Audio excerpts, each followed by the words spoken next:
Welcome to tonight's Education and Business Scrutiny Commission. I'm the chair, Councillor Peter Voodoo. Should we just do a quick round of introductions? You want to kick us off?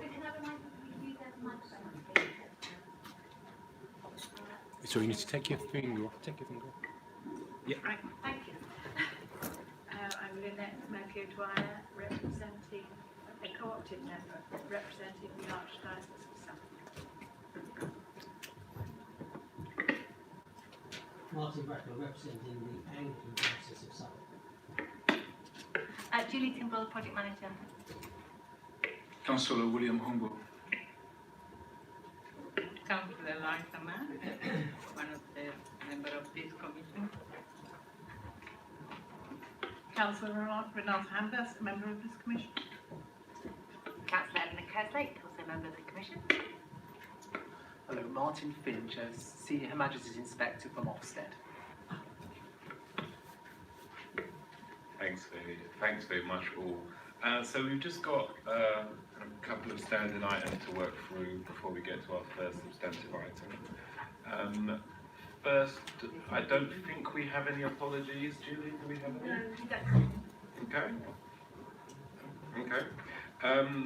We've got one apology. Sorry, it's been a letter from my boss. Yes, Mike Sheridan, the Regional Director, is very apologetic. He couldn't make it tonight, so you have me instead. I'm sure you'll be great. Thank you. No others? Okay. So do any members have any special interest, any interests or dispensations to declare? Yes. I'm the parent governor for Tower Bridge Primary School.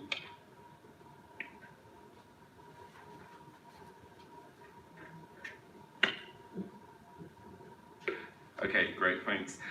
So we have a couple of minutes that we need to agree, but before we get to the main business, we've got the October minutes and the December minutes. Have people had a chance to look at those? Are there any issues with them? Okay, all right, we'll take those as approved then. So we now move on to our first substantive item. So I guess a bit of context for yourself and anyone else who's kind of new to the commission. We've sat for a series of sessions, and we've got kind of two areas of focus. Our main one,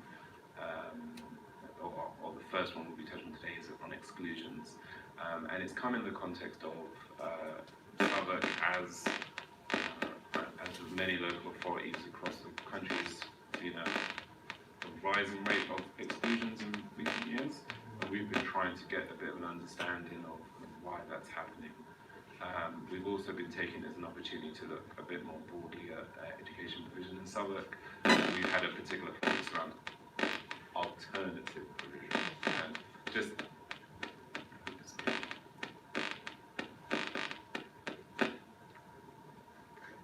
my opinion.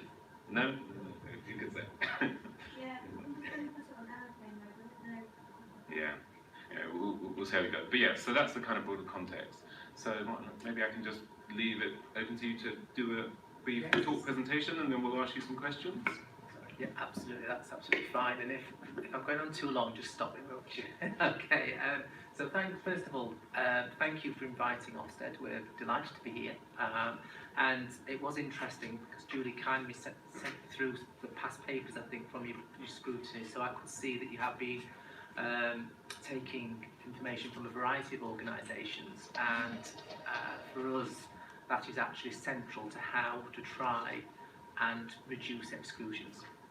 We very much believe that there is no one agency, for example schools, that has got the magic bullet to solve this, that it's by working together that to reduce the factors that are causing exclusions, that will enable local authorities like Southwark to reduce them. So that's my opening step. So what I've got some thoughts about views about exclusions, and then thoughts about off-rolling and alternative provision. They were the three areas that we were has to talk about. So for us to look at exclusions, yeah, I think first there's two things what you've got to really focus on: who is being excluded, and the reasons why they're being excluded. And I think it's very clear in Edward Timpson's review last year, 2019, when he said that it's the vulnerable groups that are most likely to be excluded. And when he looked at the statistics, that 78% of permanent exclusions had special educational needs. Then there was a classified for those who are disadvantaged, who receive free school meals. Some ethnic groups there were overrepresented: Black Caribbean and mixed white and Black Caribbean. And finally, those who had involvement with social care. The most prevalent were the ones that were children in need, followed by the ones who child protection, followed by the ones who have been looked after. So they are the vulnerable, the groups that are most likely, the statistics have shown, to have had permanent exclusions. When we, as to reasons why, it's interesting, we did a knife crime survey last year, which was based in London. We went round a lot of schools in London to look at, and one of the questions in that actually was about exclusions. What are schools' policies if children are going into school with a knife? Are they excluded? So there was a link in that, one of the key questions of that project was linked with exclusions. But again, what was interesting was the leaders of those schools told us that there was always a common denominator for the pupils that were excluded for this, and that was their vulnerability. And it's because, as they put it, children experience poverty, abuse or neglect, or living with troubled families, and they also experience social exclusion due to factors such as their race or socio-economic background. And finally, it was more likely, not all the time, but more likely to be low attainers academically compared to their peers. So they are the groups, and they are the reasons when we have looked at this as to why exclusions have been rising, as you say, for that. And I noticed we did discuss it in our sort of like conversation we have with the officers about exclusions. And I know, I think when I last was here, I think around October, you were planning your Keeping Children in Education conference, which took place in January. And again, I looked, because for us with Southwark, what we looked at was the fact that your permanent exclusions have been higher than the London and the national average, although I noticed they have come down. I looked at your PowerPoints. Your fixed term exclusions in primary have been higher than London and national, and your special fixed term exclusions from special schools have been significantly higher than London and the national. So they were questions that we know that we were asking about, and we know that that was one of the reasons why you hosting your inclusion conference before that. So we were really pleased to see that being proactive to look at this issue there. And again, I noticed your permanent exclusions from secondary schools. Those characteristics was borne out in some of your figures that you shared at the conference about the characteristics of SEN and children with social care exclusion in particular. So for us, I come back to how can you prevent exclusion, and I come back to there is no simple fix. That really has to be clear. There's no simple fix. But what we're looking at here are some areas that we really do feel that as an authority in these areas you can focus on. The first one really is schools. Although schools can't be accountable for all society's ills, they have a part to play in helping to reduce exclusions. And for us in Ofsted, that ambitious curriculum is an entitlement for all pupils, not just those that are gifted, for all pupils, and the ability to read, write and be numerate. And I think it's very important about the reading. In our new framework, we have got a very heavy focus on reading, because often if the pupils cannot access reading, that limits them their opportunities in life. And I think it would be interesting to know of the permanent exclusions, how many of those have got a reading age comparable with their chronological age? You know, it's just interesting, you know, what's being done for those pupils if they are behind, what interventions are put in place. Now actually, for Southwark, for example, when we do our, government has the first check on phonics in reading at age 5, you do well, above national. So one would hope that, but of course, I think you were at 85% the last time I looked, but of course it's the other 15%.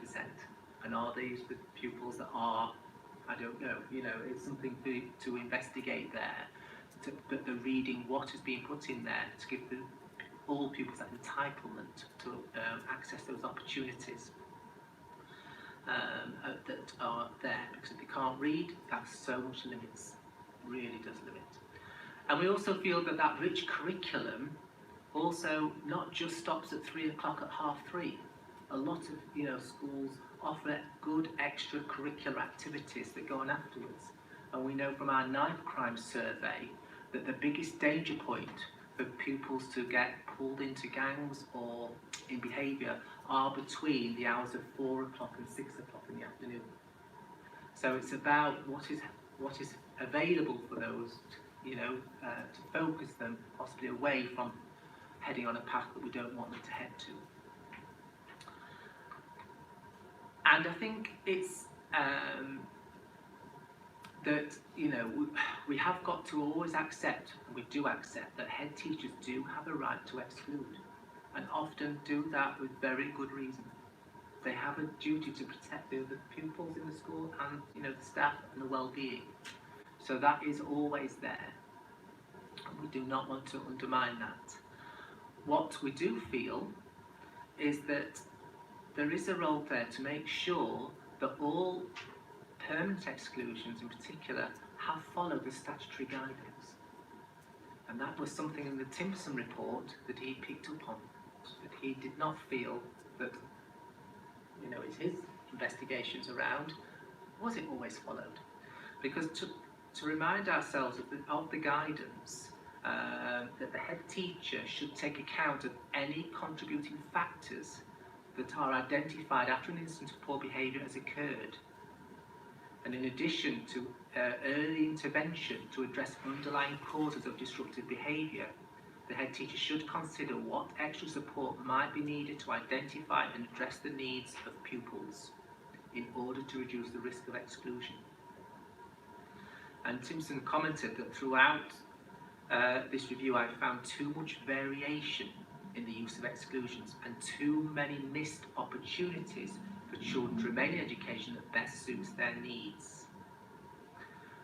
So again, it's just an interesting thought there, and a thought for the local authority that, you know, around fair access panels, that is just looked at, you know, that has been consideration. What consideration has been given here to follow the statutory guidance, and that the needs of the pupils are looked at. So it's a very careful balance there.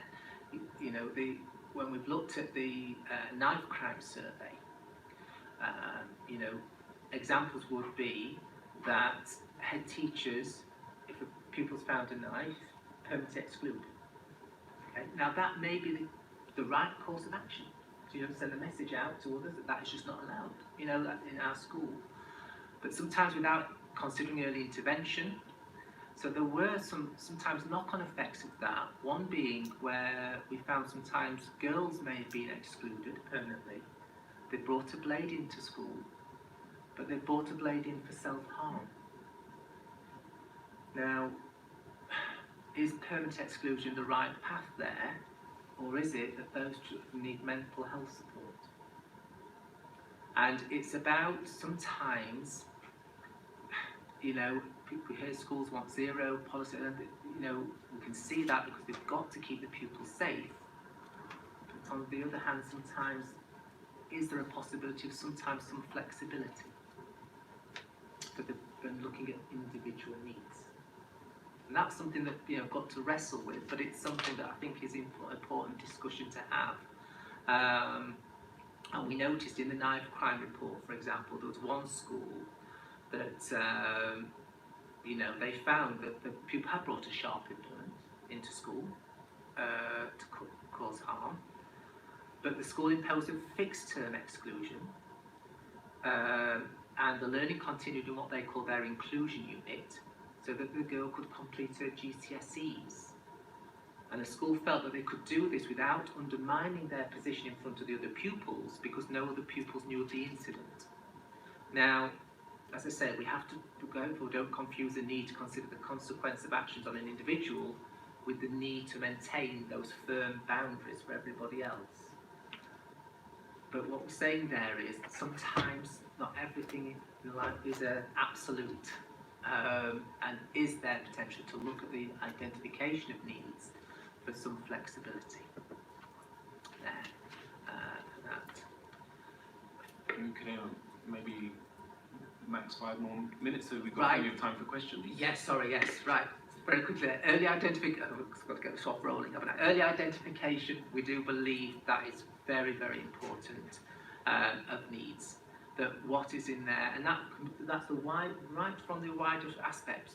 We noticed obviously it can be common in London that from the early years, getting the pupils into education, your take-up of the 3 and 4 year old offer is slightly below the London average, all right, and significantly below the national average. But if we can get the children in and get them learning, through play, through really good quality early years provision, that will help that education attainment as we go through. And it's, but for us, it's about that getting that early intervention, working with those different organisations, so that it's not left to the last minute. And we really feel that schools have got a role there to highlight and to work with different agencies. And last of all on exclusions, managed moves. The managed moves, I think a role here to understand more about managed moves. I noticed in your figures, I think last year, I think you had 44 managed moves, 46% were successful. So maybe to look at what were the reasons why they were successful, and what were the reasons why the others were not successful. And I know the Timpson review called on the government to try and get some more information about managed moves, to look at that, because that often can be an option to help these pupils to probably stay in education without being permanently excluded, if that is more suited to meet their needs. But it's looking at that as another example of what can be done to try and reduce exclusions. Okay, second point, off-rolling. One of the options there, the off-rolling, we have taken a very tough line on this in our new framework. And children that if we've identified schools that the suspicious movement, and when we say suspicious movement, often between year 10 and year 11. So we look at the year 10 census, and we look at the year 11 census, just as they're doing the GCSEs. And if that's dropped, why? And often we have brought schools up from our figures that we have discussed with officers at the council to ask for them to investigate why is that the case. But if we find it on inspection when we're asking about pupils, then that can lead to an inadequate judgment for leadership and management. So we're very much looking at the off-rolling. One of the areas that we have seen a big increase in, and you have also seen a big increase in, is your numbers of elective home education. And we have I led actually the survey on elective home education for Ofsted last year. And we looked at it basic from secondary schools. Who are leaving at secondary schools? Why are they leaving? And invariably, the reasons were there's been a breakdown in communication between the parents and not blaming either side, but there's obviously a breakdown in communication. And it's to look at that that often parents then told us that they did feel they had no other option. They weren't making a positive choice to home educate. It's because they felt they had nowhere else to go. And often they were honest with us and said, we're not equipped to educate them. That coupled with sometimes practices where schools have put the suggestion to parents. And in worst cases, we've had schools who've written the letter for parents to sign. And I remember when one local authority officer challenged the school, said, well, why did you write the letter? Well, it's because the parents were illiterate. Well, you think about it, so you're thinking that then these parents then can educate their child, to pass their GCSEs.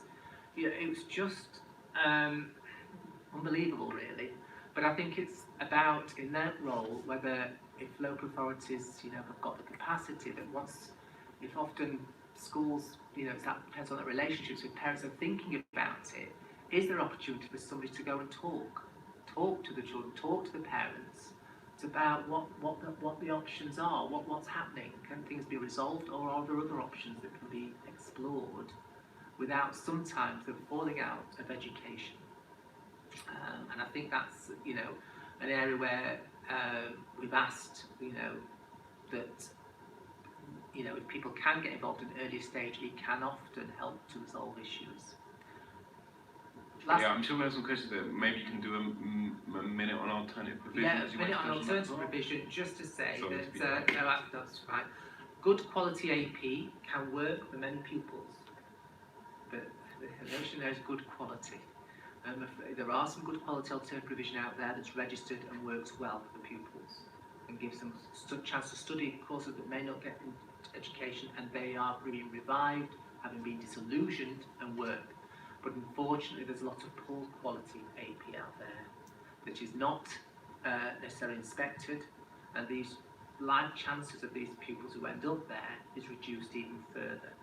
So it's about, again, if you have pupils going to AP, it's the questions that we're asking the schools: why are you choosing this AP?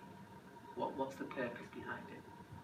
And also asking, obviously, the young people. And on inspection, we'll try and go and visit some of these and talk to the pupils to check, is this just been a way of getting the child out of school because there's an issue there, or is this actually a positive choice to help this pupil on their life journey? Thank you very much, Martin. I'm sure the members of the commission have questions for you. I'll open up to others before I go with mine. Thank you, Chair. Thank you for your presentation. Chair, can I have a two-in-one question? Yeah, I'm sorry. Basically, you mentioned the knife crime. As you know, to use violence, there's no boundaries, and quite a lot of young people are trapped or are recruited by criminal gang or local gangs. And there's a vicious circle to have, I'm not justifying the fact that they have a knife, but there's a sort of vicious circle for the young people to have knives because they are vulnerable, they're in criminal activities, sometimes they're groomed and they feel threatened and they have a knife. There's no justification for that. Being aware of that, what type of work you have done to try to reduce it. I know you mentioned earlier that you exclude immediately, but is there any type of other work you can do before we arrive to this stage for them to arrive in the school with a knife? That's number one. Number two, there are about over 30% children with special need who have been excluded from the schools. And the cause could be the parents or the school. They fail to understand what tailored education to give to those children. They have, the issue could be emotional or behavioral. And you know the solution, you mentioned that in your presentation, and but why we are not taking action, why we're still having a high rate of exclusion ongoing. Thank you. For children with special needs. Right, yes, okay, so I'll take the first part first. Remember, I've said we don't exclude any pupils, that's for the schools to make that decision. We ask the questions why, but we don't for that. As regards what you're talking there about the vicious cycle that often people do, we often look at that through our safeguarding angle, actually, and that's a big focus for us on every inspection, is how are you helping your pupils to be safe out of school. So what we're looking at often when we're really looking at safeguarding and we're really questioning the leaders about their safeguarding practice, one of the very first questions we ask is, what are the local contextual factors in your area that are a potential danger for your pupils? And often school leaders may say, you know, gang crime. So our next question is, and what have you done about that? And then following from that discussion, we will then go and speak to pupils, students that we've selected, and we're going to check out what has been said, you know, has been understood, because we feel, and that's important, and it's, you know, we can still sometimes go into schools when we ask that question about the local factors, and leaders can look at us a little bit, oh, not thought about that. Well, that's not really going to help your pupils when they're not in school. And so we're very much through the safeguarding angle looking at that aspect. Okay. As regards for the provision for special educational needs, yes, we are through, for example, we do local authority SEND inspections, special needs inspections, and what we're looking at there is how the different agencies from health, social care and education are working together to meet that pupil's needs. So, and often one of the aspects we'll look at are the standard of the education healthcare plans. You know, what are the factors for this pupil? What are the, you know, areas of need? What are the ambitions of this pupil? And then how is that provision helping to meet those needs and help to achieve the ambitions of what the pupil has said they would like to do? So that's one of the ways, as well as we look at special educational needs always on every inspection. But what we're looking at there is high aspirations, but also people who know these children well, know their needs and their barriers, and are doing everything they can to overcome that. Renata, and then Hello, thank you, that was very enlightening. I've just got a couple of questions. Have you done any kind of breakdown to the type of SEN that is amongst groups that are permanently excluded? Is it linked to sort of complex SEN needs, or is it more linked to sort of specific SEN needs such as ADHD or dyslexia? I don't know if any work has been done on that. And also those, you said that there's a high rate also which are low attainers. Now, often a permanent exclusion is the outcome of many years of sort of temporary exclusions and children not turning up at school. So have you looked at sort of prior attendance of those children? Are they low attainers because they've just not been in school very much over a few years? Or is it because they may have a difficult home background or may have problems to access learning? Okay, thank you. As regards, if take the first question first about the analysis of the special educational need and exclusions. No, we have not done research on that. I was sort of like quoting from the Timpson review that was looking at for that. But as regards your second point about attendance, yes, we do look at that, because often there is a correlation, as you say, between low attendance and low attainment. And what we often do is we will ask for attendance lists, and this is on the school inspections, and we may highlight those who've got a low attendance, and we'll say, right, what was their attendance the previous year and the year before that, and what has been done to try and improve the attendance for these pupils? You know, what steps have you put in place to try and improve? So that is a big part, because as well, often sometimes for, you know, so some pupils that don't come to school because they don't like school, they're actually voting with their feet. We're not going to go.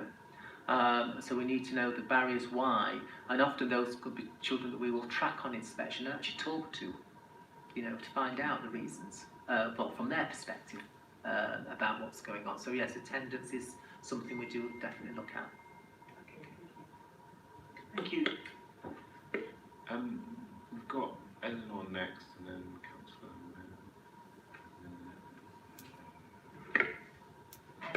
Just one question. Thank you for the presentation, it's really helpful. I just wondered if you could speak maybe briefly about like the kind of national picture with exclusions, and my understanding is that they're kind of at a high nationally, and I just wondered if you had a view about why teachers are kind of feeling, head teachers feeling that they're kind of resorting to this more and more. Could I maybe tag a question onto that? Because just a kind of broader factor that we've looked at a fair bit is the change in relationship to the local authority. So with more academies, let's say the powers of the local authority we have are kind of more constrained. So applying that in the context of like why you expect that kind of why you think that off-rolling kind of continues to happen and how that gets dealt with in a context where we've got less control. And similarly, if there's concerns that exclusion is happening more because there are strict policies or similar, the levers to do something about that, like, is what you're saying that kind of Ofsted is looking at this more as part of their new inspections framework, and is working with local authorities to kind of like identify risk cases or something else? Yes, exactly what we do. We do know that obviously the changing landscape with academies, as you say, and local authorities. And what we're finding is that, yes, sometimes there has been friction between sometimes the two, or for whatever reasons that sometimes not work together.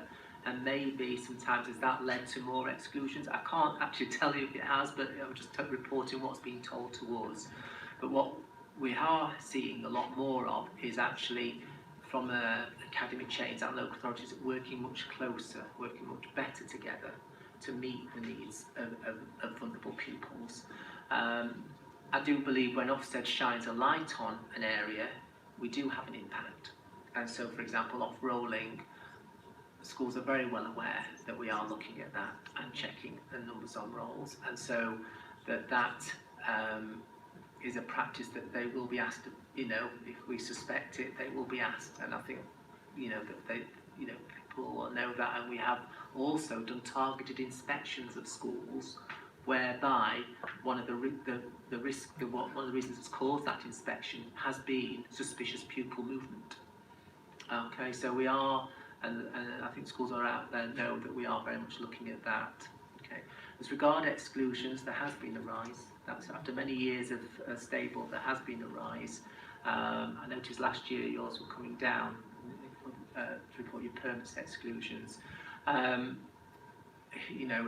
It's hard for us to have we haven't done a study. I mean, say Edward Timpson did the study there, and he felt, as I said earlier, he felt in some cases, yes, it was absolutely justified.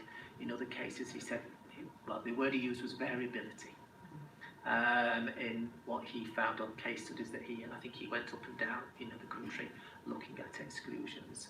But again, on inspection, we will ask, if you've had 2 or 3 permanent excluded pupils, can you just tell me what happened there? And what interventions did you try to help these pupils remain, at your school? And we will explore that. Liza? Yeah. Thank you for the presentation. That raises a lot of questions. Probably we haven't got the time.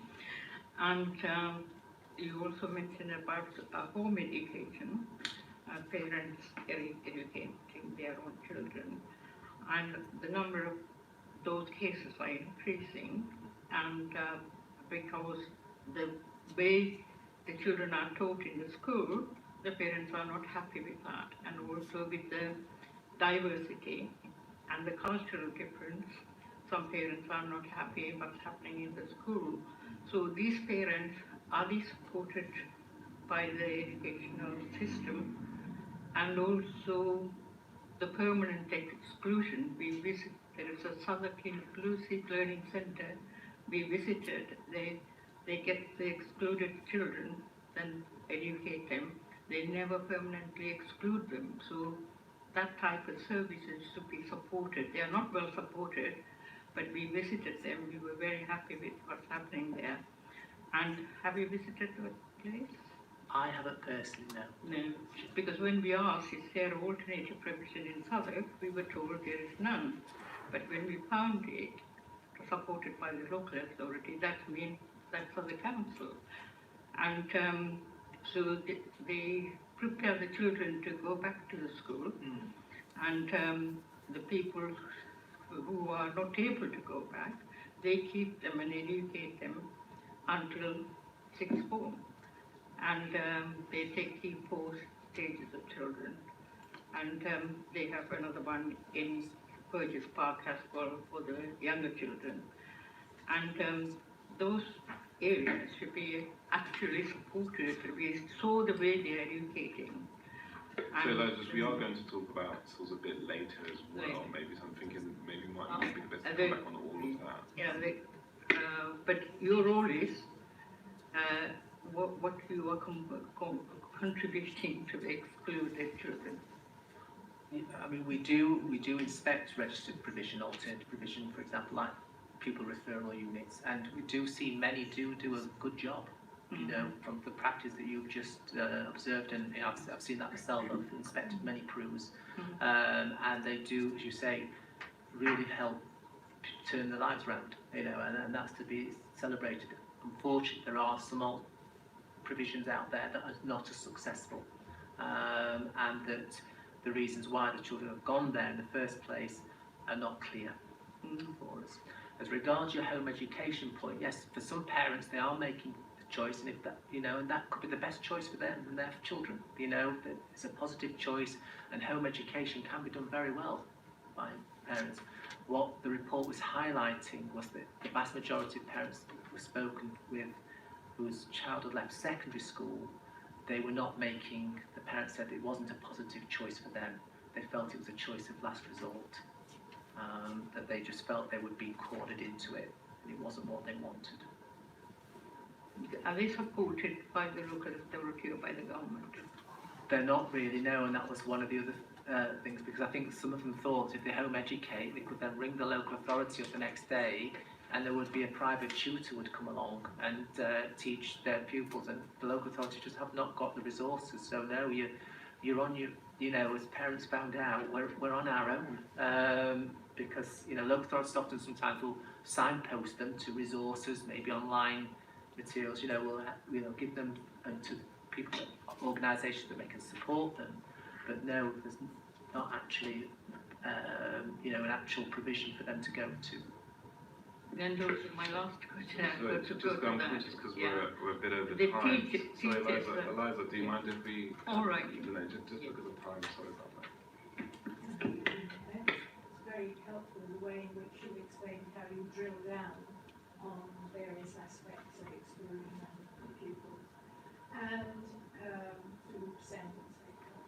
And I wondered whether you could perhaps just say what the impact is on the inspection grade if you do find that there is off-roading, or indeed you find that the way in which students have been supported means that in fact there is a dubious exclusion, if I can put it that way, or indeed they are, when they are given fixed term, for instance, that they go to isolation rooms where there is no education.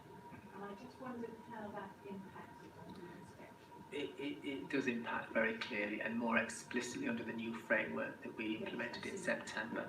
The off-rolling in particular, you know, it's very clear that if we find that, that would be inadequate leadership management. It's not a set formula, but that could be likely that, you know, that would lead to an inadequate judgment overall.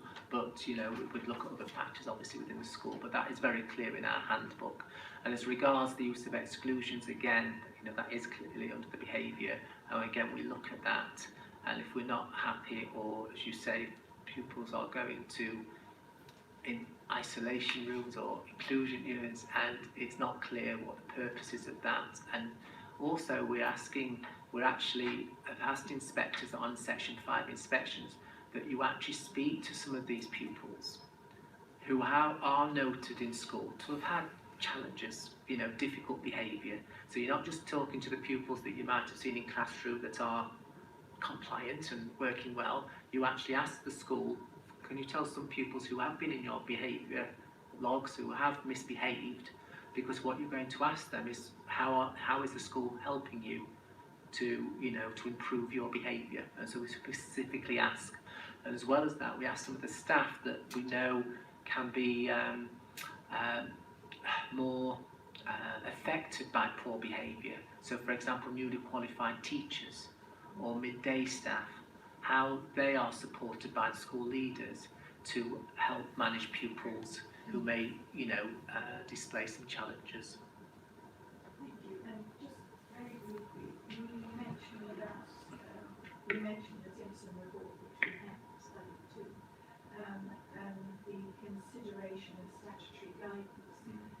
Do you drill down on that particular aspect? Absolutely, we would say, if we've had these students excluded, can you tell us how you got to that area? What support was put in place before you reached that conclusion? What were the reasons behind it? Yeah, they are questions we would ask. So we had an incident. Sorry. Just wanted to mention the hijab incident. We had an incident here in. Sorry. We had an incident in Southwark of a school that excluded a young woman because she was wearing a hijab. That was not in their behaviour policy. It was not something that clearly had been discussed, or there was no mediation with the family or anything like that. And the school appeared to disregard advice from the local authority. And I just wonder if you have any comment about that. I don't think I'd want to comment on. I don't know the full, first aid. That would be considered presumably. We would look at all the factors that you just mentioned there,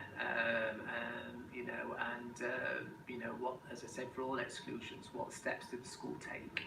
What was put in place for this pupil?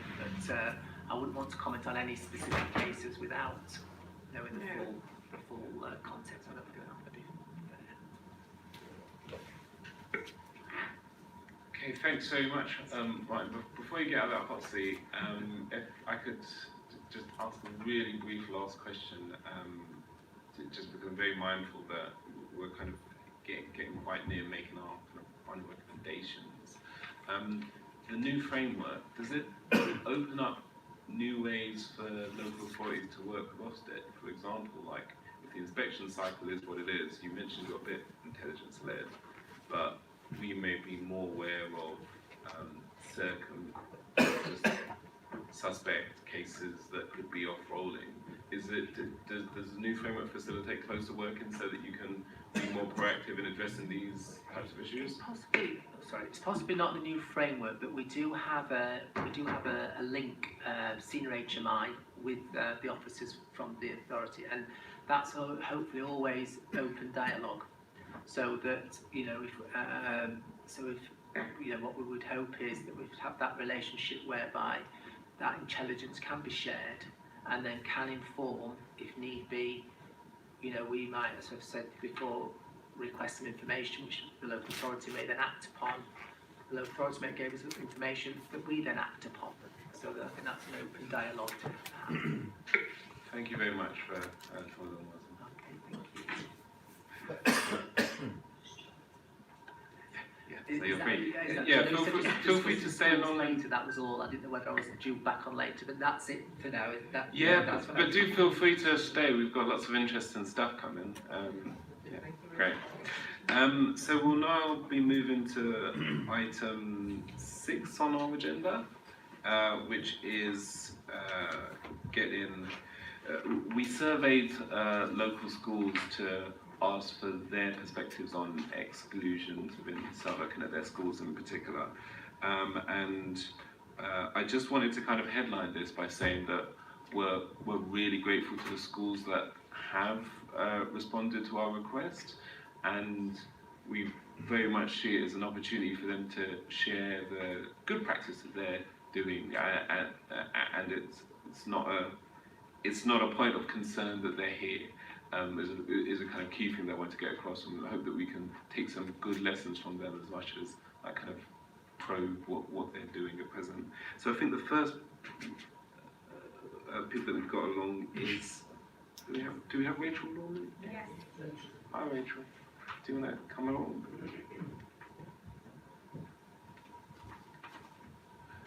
So Rachel, I'll let you introduce yourself.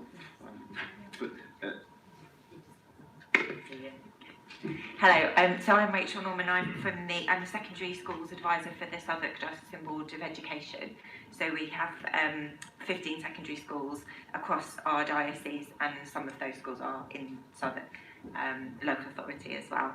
So I think I've been asked to come and talk because in many of our diocesan schools we have comparatively low rates of exclusion. One of the schools that I was in the other day hasn't done a permanent exclusion for 7 years. So I think to just look at some of the features of our schools and some of the factors that might be influencing that. And I've prepared a paper which I hope you've received, and I'll just pull out some of the key features of our schools that I think might help move the discussion forward from that paper.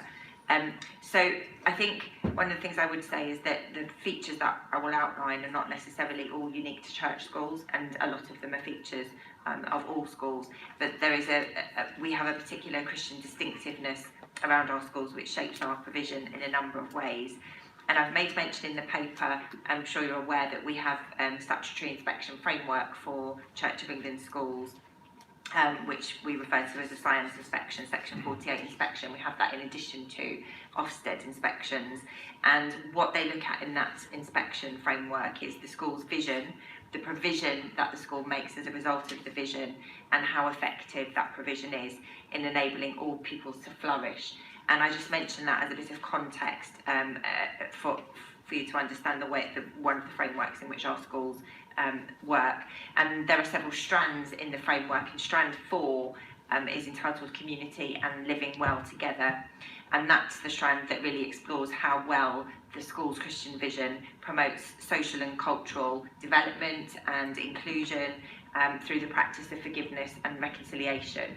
So I think I want to really highlight, I think one of the reasons why we have comparatively low rates of exclusion in our diocesan schools is because there is a very strong inclusive ethos and culture, and that's underpinned by the idea of forgiveness and reconciliation. So a lot of our school policies have those concepts at their heart.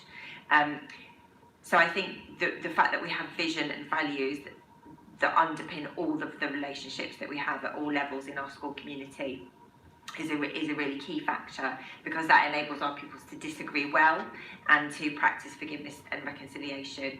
And often, as I said, that's reflected in the school's behaviour, attendance and exclusion policies that are shaped by that vision. And there is very good support in our schools to enable a sense of belonging for our students, which embraces and celebrates difference as well. And those are quite fundamental, I think, to making sure that your exclusion rates are lower. I've given an example of some wording from the policy of one of our schools, one of our Southwark Diocesan secondary schools in your local authority, which says we aim to develop the characters of those in our community to reflect the fruits of the Spirit, such as kindness and self-control. Emphasis is placed on developing self-discipline, respect for other members of the community, taking responsibility for one's own actions, and the creation of an orderly working environment. So I thought it would be useful just to give you a flavour of how one of our schools' behaviour policies is shaped by the vision for that school and the values. So just to give you a few examples, I think one of the key things about our schools obviously is that we're very strongly encouraging all members of the community to follow the example of Jesus. So that approach that's very deeply rooted in the New Testament, which is non-punitive wherever possible. So the key value of forgiveness is at the heart of all decisions made. A lot of our schools use restorative justice and restorative practices to heal relationships that are broken rather than apportioning blame.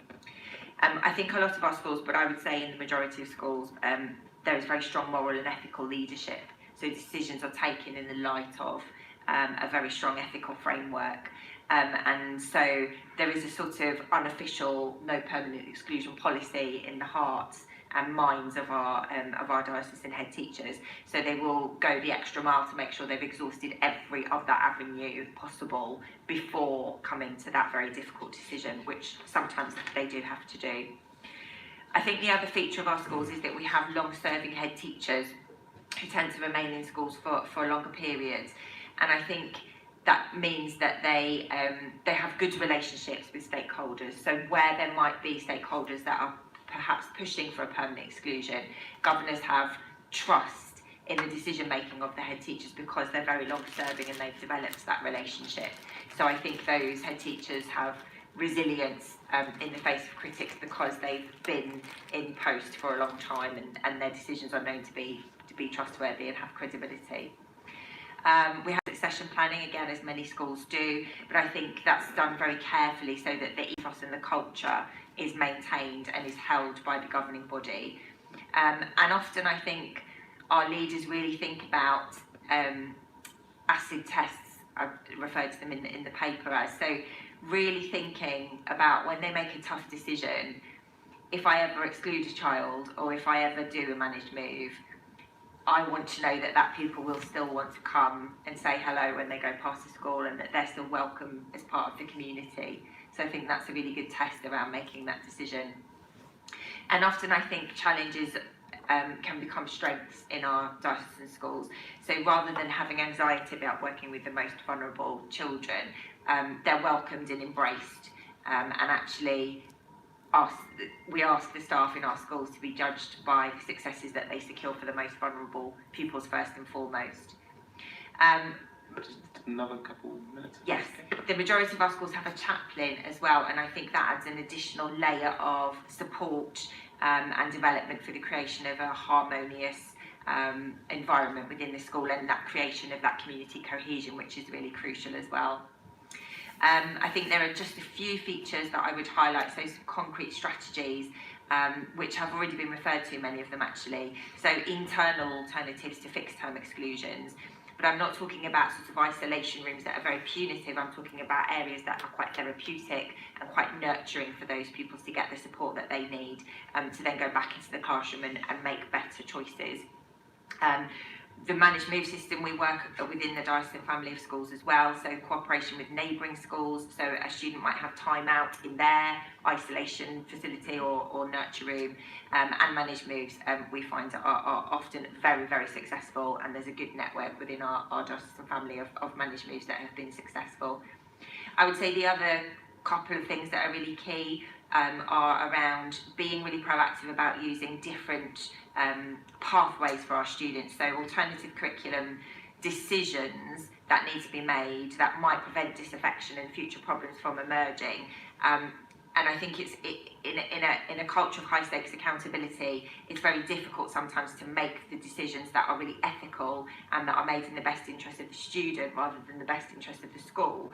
So for example, a student following a vocational course might prevent them from becoming disengaged, even if that's not then Progress 8 compliant, or it reduces your EBAC entry rate. And I think our heads are brave and courageous in making those decisions for what's right for the individual pupil, even if that's not necessarily in the best interest of school league tables and so on. So I think... I don't want to cut you off, but... No, that's fine. I think that would probably be the last point that I would make. I mean, we have other things like opportunities for student leadership, which can really re-engage students and being very clear about messages and dangers and being proactive in the early intervention that's already been mentioned as well. So I think those would be the key factors, and the rest are described in the paper. Fantastic. Thanks so much for your presentation and for the paper as well. I read it with great interest.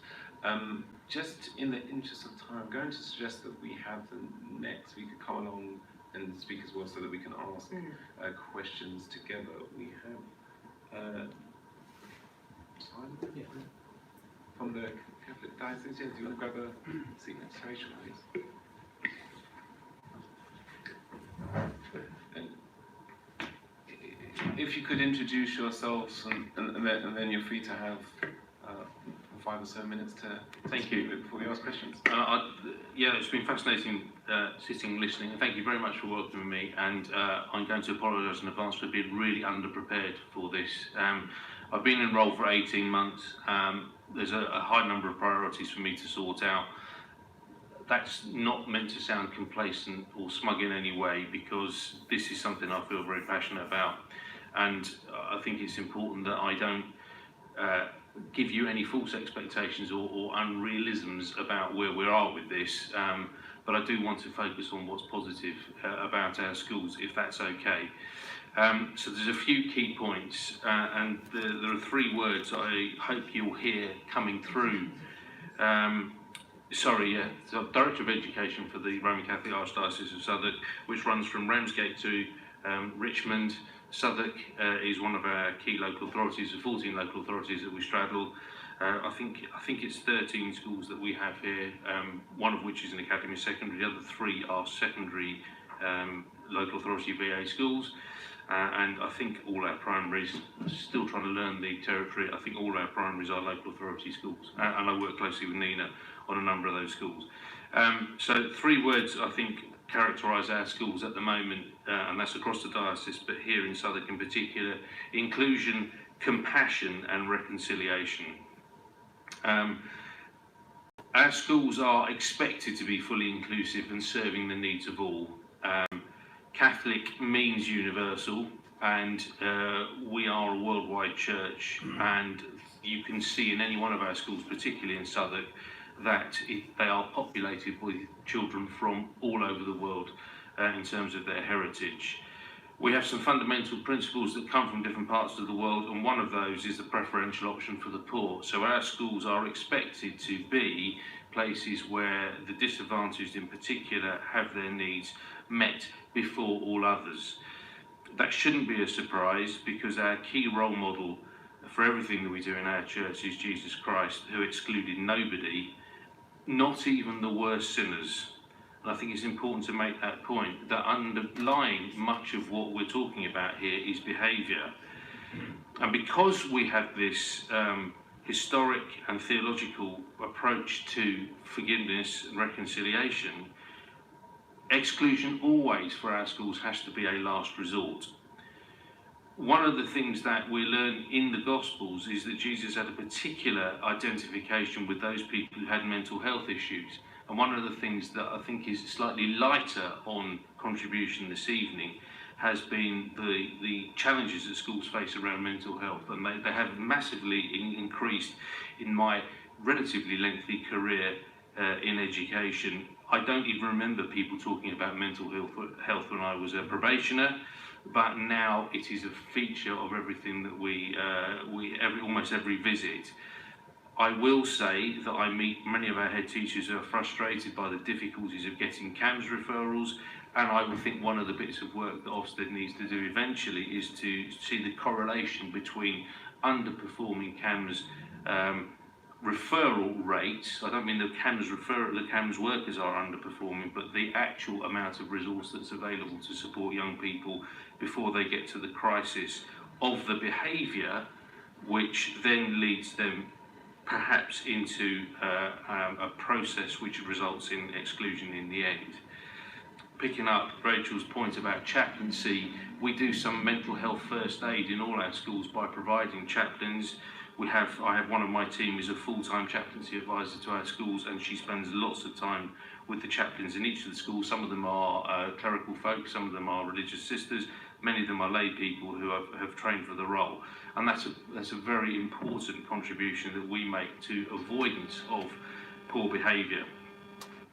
But we recognise, because of who we are, that sometimes... a couple minutes. Sure. Okay. Sometimes people's behaviours fall short of the expectations of the community, and some of our schools are renowned for extremely clear behaviour management strategies.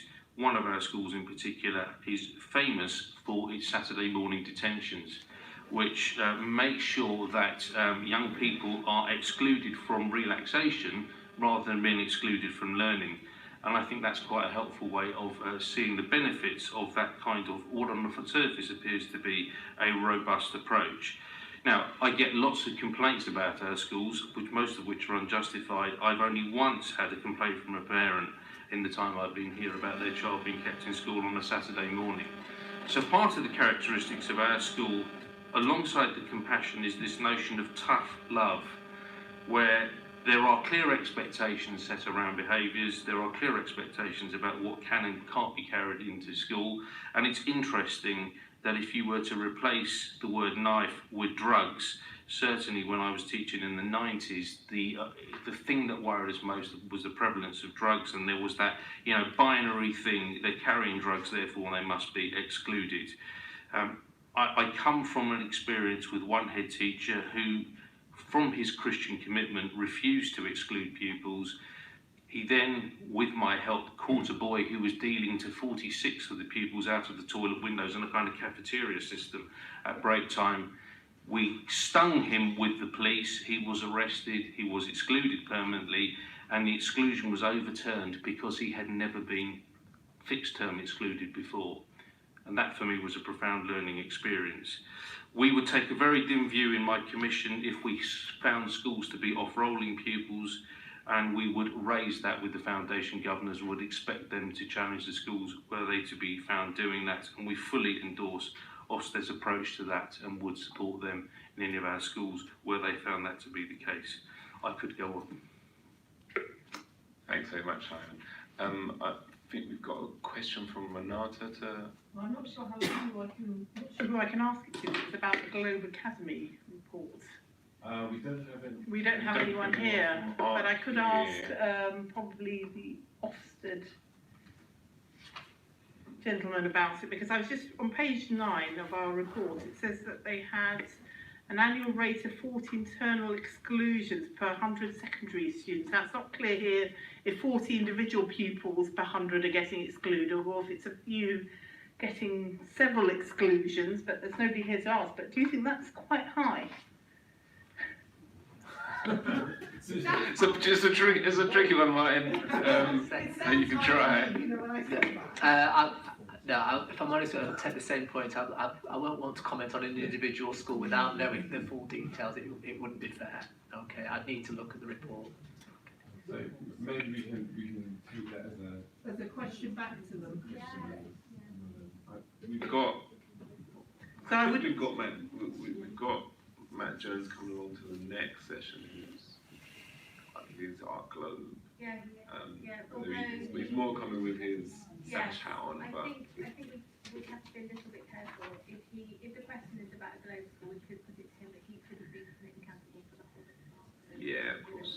Yeah, so maybe it's best that we follow up that one up. Yeah, maybe in writing whether or not it's that the 40 internal exclusions per 100 secondary students is 40 individual students receiving internal exclusions, or a much smaller number receiving multiple exclusions.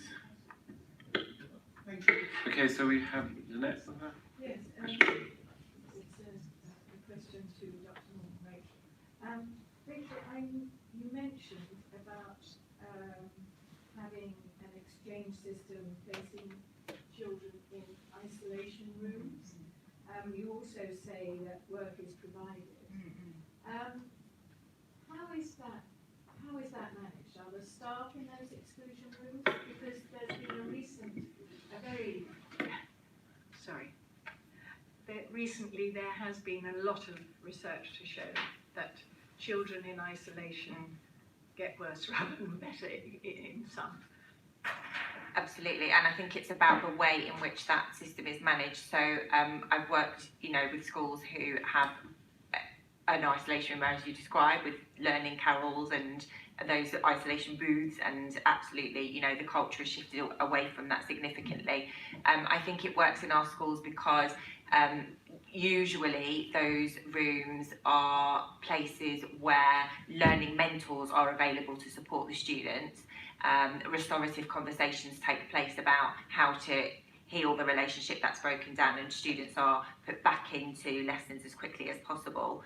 But it's about it being a supportive environment, so they're not missing out on their learning because subject staff who would normally teach them provides the work for them to complete, but they complete it with a learning mentor who can then give them the sort of emotional support that they need, and any other sort of wraparound care or interventions that need to be put in place can be put in place. So I think it's about, in our schools, it's a place where the students are sort of nurtured and cherished rather than a punitive system, which I take your point, some schools do have.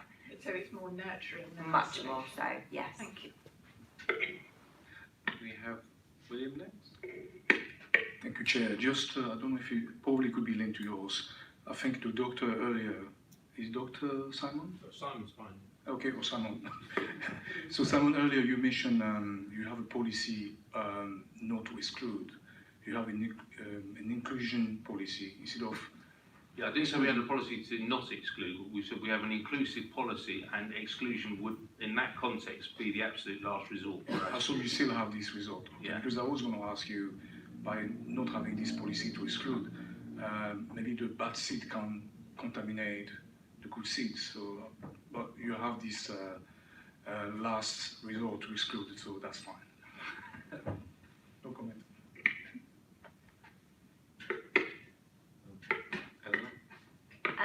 Thank you very much for coming. Just something I wondered if anyone had ever explored with you, or the local authority explored. But we talked a bit about managed moves and alternative provision and the different kinds of places if someone's really struggling in the school they're in, where they might kind of have a fresh start or something like that.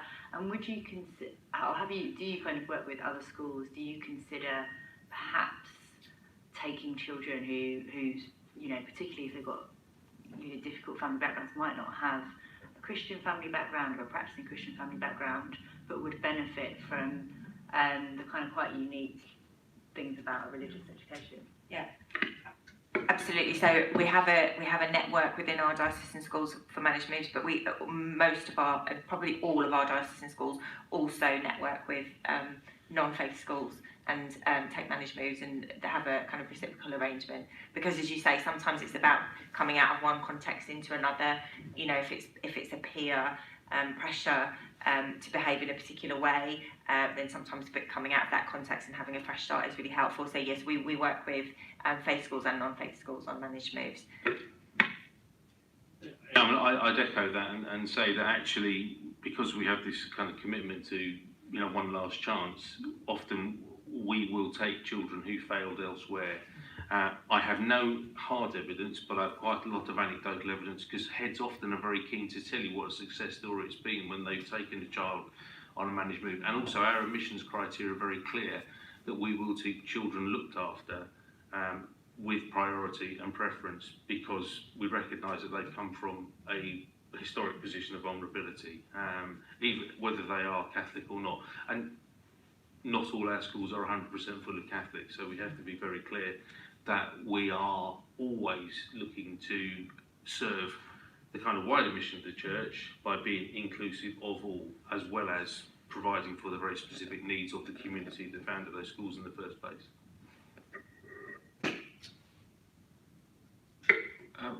One last question from me. I was really interested to hear about some of the kind of practices to try and encourage inclusion, whether it's the use of like call-off spaces and similar. I just wanted to get a bit of your perspective on like how, like, do you think that there's much, do you think other schools could kind of implement those kinds of measures? And I have in mind that at the conference we'll hear about a bit later from officers, there was some talk amongst teachers about the kind of need for more kind of peer review type activity, or just kind of wondering about how best practice moves around. So I wonder, just like, you know, are these the kinds of things that you think are doing at other schools? Do you think they could be done at other schools, or are they quite unique to the context of your respective groups of schools? Definitely could work in any context, and we have teachers from other schools who come and visit our schools to look at how those areas are working and how we manage those in terms of those sort of more nurturing spaces. I think some schools have two areas, so one is a kind of punitive and one is a supportive area, so there are some schools running that model, but certainly we share good practice, and you're absolutely right, lots of schools have a network of peer review, and we have a very strong network of working not only with diocesan schools but other schools in the local authority that are not diocesan schools, so that sharing of best practice does take place, yes. And again, I'd echo that. I mean, I think, I was out of the Catholic sector for 20 years, and I saw really strong practice in non-faith schools, in local authority schools, in academies. You know, I'm completely agnostic about what the structure is, as long as the values are right. And so, yes, these things could translate, but also they are practices that have often been imported from outside their context. I think the important thing is that the whole system needs to work together to, this is not the church speaking, this is Simon Hughes speaking, the whole system needs to work together to get the best outcomes for what we've already identified are the most vulnerable members of the society. And sorry, I'm going to slightly abuse chair privilege here and ask one more question. If you were putting the local authority on the hotspot and saying in terms of ways that you think they could help contribute to reducing exclusions, what would be like your kind of top suggestions? And you've mentioned about the kind of cancer referrals and the challenges around that. Is that your kind of main point of emphasis, or is there something else?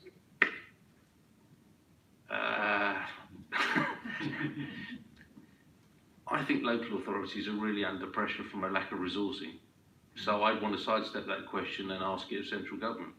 And that's not because I'm trying to cosy up to Southwark, but I see the pressures that you guys are under and that the officers are under.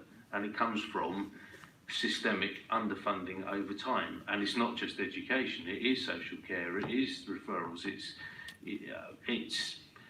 it's a whole range of factors which go to that simple two-word phrase, which is so telling, which is disadvantaged pupils. Because they can be disadvantaged in a whole range of ways. I do think that the myth of joined up working needs to be revisited because it was a myth. What you had was professionals sitting in their silos, acting and retaining their specialist identity, even though all the rhetoric was about greater joined up working. So I think that there's one thing, it would be to reinvigorate those very good ideas around joined up working across all services. I would absolutely echo that. I think the two things that schools ask for the most, and again, you know, magic monetaries, you know, don't exist, as we know. But I think, I don't know if this happens in local authority, but perhaps a coordination of the managed move system, because that's operated on a head-to-head system. So it's about established relationships between heads doing one another essentially a favour. And so in some local authorities that's more centralised and coordinated, and I think schools find that really helpful. And the second thing is, I think in addition to the pupil referral unit, often schools would like some sort of respite provision in the local authority so that students who are at risk of exclusion, or again with the very early intervention, there could be some sort of provision that they could go to for some sort of wraparound care. But, you know, absolutely taking on board your point about access to that support, and I'm talking very much in an idealistic way here, but I think schools would really appreciate that, because I think sometimes just that respite, you don't need to necessarily do a managed move or other such kind of drastic measure, a period of respite for that student to have their vulnerabilities addressed. And, you know, if they're going through a period of difficulty, that could be potentially very helpful, and schools often talk about that and talk about how helpful that might be, but it is extremely costly, and I'm, you know, very aware of that. So you mean like as in not at SILS, for example, because we have that where from my understanding, children could go there and still be on the roll, that they don't need to be permanently excluded. Or do you mean something different? I mean that, but something slightly different. So I suppose I'm talking more about a provision for very, very vulnerable students, for whom the other provision sometimes can be quite challenging context for them. So we do have one last question for Eliza. Thank you. It's a question for both of you. Do you report the children's, when you exclude, do you report the local government? You have excluded. It's a bit like the answer to the Ofsted question. our agency doesn't exclude at all, but we would expect our schools to be engaged in whatever statutory processes are set up in the geographical territory, in this case Southwark, that were set in train by the local authority. So the answer, the long answer is, I don't really know, but what the expectation is that they do. Yes, did you find the school headmistress or headmasters report to the council that they have excluded certain children? Yeah. So that the council know Yes. the child need to be in a referral unit or some kind of alternative provision? Agree to that one. Yes, so our schools are obliged to do that, and they do. They absolutely would inform the local authority prior to doing a permanent exclusion, if possible, to get support with dealing with it differently. But absolutely, they would, and they would inform the local authority of that decision. Rachel, Simon, thank you very much. You've been really helpful. Thanks for the submissions and for coming on tonight. Okay, so ever so slightly behind schedule. My bonus questions probably did it. So we're now on to item 7, which is a report from officers on the Keeping Children in Education conference. Jenny, do you want to kick us off? So can we try the video, because this depends on technology working, and maybe kick off with this? Yeah, let's see if it works out. Let's give it a go. So this is a video made by children who currently attend. Sorry, do you want to introduce yourself as well? Jenny Brennan, Assistant Director, Family Early Health and Youth Justice. So we worked with some young people and parents who'd experienced exclusion, and this is hopefully their story.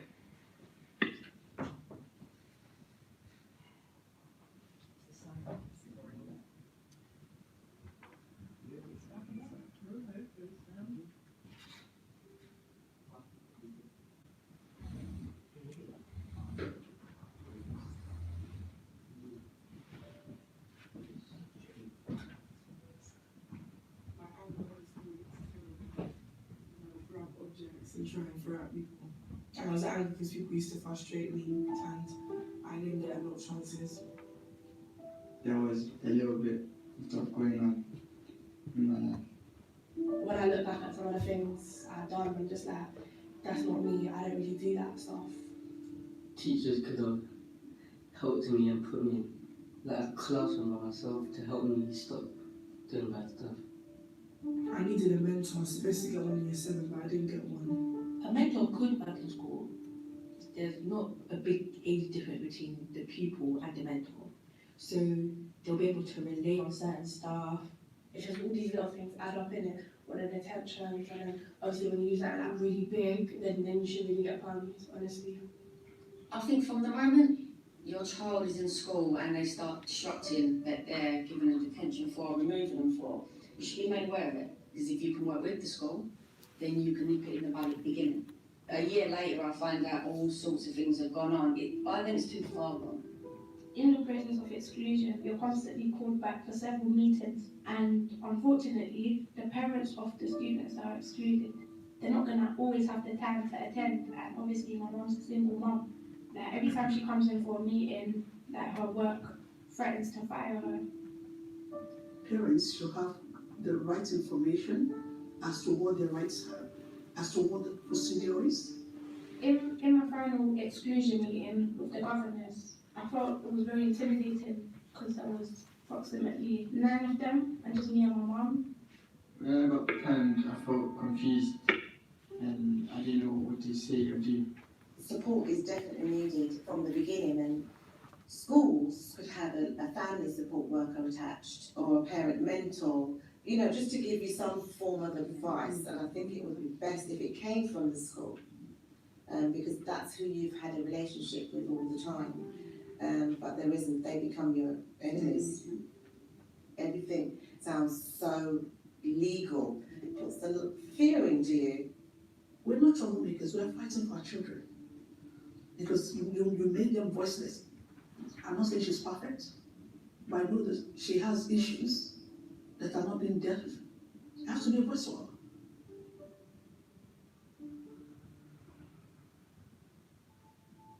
I think that exclusions were bad because they're not giving you an opportunity to be what you want to become. They're putting a hold on your education.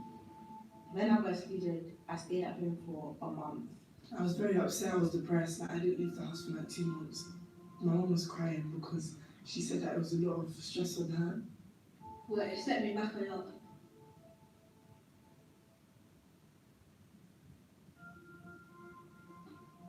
When I started SILS, I was kind of clueless in every subject. That doesn't surprise me because I'm smart like. In schools is different because there's more teachers that will support you and there's less students in the class. There's more attention on the class and you. They care about you more, they interact more and they understand the students more. I'm very embarrassed to be in SILS because I feel like I might have a good future. I feel like I'm not getting all the GCSEs I could. I'm not getting the one I really want, which is drama. I prefer to go back to mainstream. Ever since I came to SILS, my behaviour changed.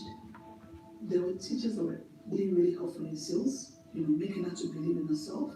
You can really see the passion in their eyes. It's just, unless both parties are going to work together, it isn't going to go. It isn't going to work. And then we're going to go back to square one again. We're going to go back down the normal route. We can get to where you want to go to, but I think it just takes time.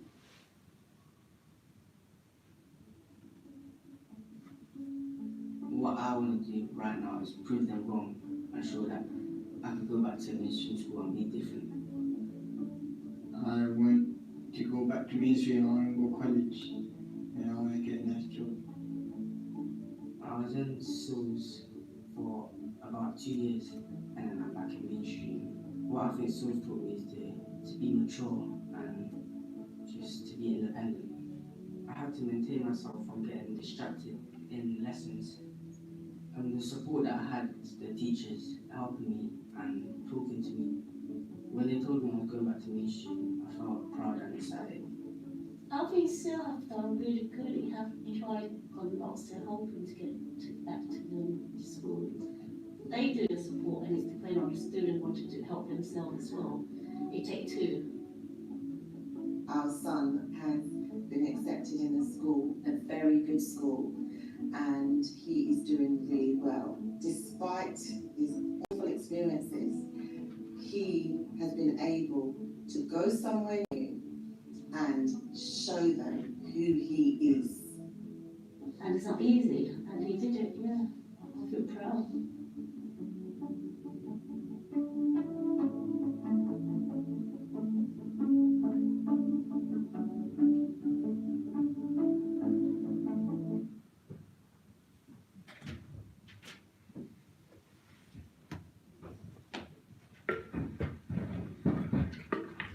Okay, so we made the film with the young people because we wanted their voice to be heard at the conference, the Keeping Children in Education conference. So when David and I were organising it, we didn't think it was appropriate for young people to be there. So we wanted their voices of them, their parents. So I think the video gives you some of their thoughts and feelings of a small group of young people. But obviously, there are others. It's just one aspect of their what they think and feel. Do you want me to tell you a bit about what happened after the conference and what was the outcomes? Yeah, if you could, just for time, if you're okay to keep it to a few minutes, that'd be really helpful. Yeah, so there was lots of discussion, on-table discussion. So we had 64 people attended. There were 15 schools represented in that audience, and then a variety of other people from the local authority, voluntary sector, different areas, police. Group discussions focused on what's working well to keep children in education and what gets in the way, and then where we might need to improve. So the themes that came up, one about transition, better strategies needed, information and planning, one about early intervention, consistency, same message, same tone. I think we've heard from faith schools about the importance of those values, the relationships, the importance of relationships between children and parents and children and the schools, communication across different sectors from primary to secondary, sharing best practice, more talking about mental health and well-being, understanding the behaviour as communication, and that was highlighted by our presenter, Professor Sonia Blandford from Achievement for All. Resources, schools and others talked about the need for a wide range of alternative provision, support for parents, preventative work around health, strong pastoral teams, careers advice, and then talking about the environment and the culture of schools and the school ethos of aspiration with high expectations for all, working restoratively, thinking outside the box. So sort of the key, the underpinning culture of a school being really important, and working with the whole family. We also tried to look at whether we could get some principles. Tables came up with various ideas, and we're trying to pull those together in some themes. There was a commitment to collaborate with other schools, parents, other professionals, a commitment to an inclusive, ethical ethos within the school. I think that's been mentioned. Again, to never give up. We need sustained, a persistent attempt to engage children that might not be easy to engage. Commitment to kindness and leadership by values. Positive and consistent relationships between us all. Investment in engagement with parents. Child-centred communication between agencies being crucial, and early intervention that's timely, meets the needs, and is solution focused. So we met with some heads this morning to take that forward, and we are agreed to take another meeting with some other key tasks to look at in the next meeting. So it's an evolving agenda. Okay, fantastic, Jamie. We don't really have time for many questions, really, but if there's like any urgent pressing ones that people want to do, we can ask one quick round. Quick question. Resources were mentioned. Resources were mentioned earlier, and although a lot of the issues you raised don't relate necessarily to resources, it relates, it relates to time possibly, which is a resource. But resources in terms of mental health and the other things that have been mentioned earlier. How constrained are Southwark currently in terms of investment in the sorts of initiatives that you have identified there? That may be a question. Sorry, before you, okay, if you... It's fine if it's not an appropriate question. I think it's the dilemma between dealing with the high-end cases and crises and working on early intervention, which is what the school's brought up again today. We've got to deal with the here and now of the young people that are on the verge of permanent exclusion and look at what resources need to go into those. But the longer-term vision about early intervention needs some sustained identification early, going back, we're talking about years 5 and 6, so going across that the primary phase. But I think in the immediate, the schools, we were talking about how we can work with those just at risk of permanent exclusion and what resources might be available. We've got the mental health in schools programme with some resources. We have got our open access centre for mental health opening in April, May. And we are thinking about some of the other offers, like Sonia Blandford offered to go to do some work in schools for us. We are looking at funding some of that initial discussions with schools to keep the momentum going, to look at what works as well, because it might need different things for different schools, even though we want consistency. So it is a challenge around resources, but it's making sure we use that money most effectively with the schools that are on board, because I think not all of them turned up, and not all of them have the same values maybe, and not all of them the same issues about exclusions. So it's targeting that work. Thank you, that's very helpful. And Jane, just in the report where you first mentioned this conference was happening, you also said that there'd be an exclusions report that was being produced to about the same time frame. Is that kind of rolled into just the conference happening and the ongoing meetings with heads? I think we've moved on to focus more about inclusion than exclusion, because I think we're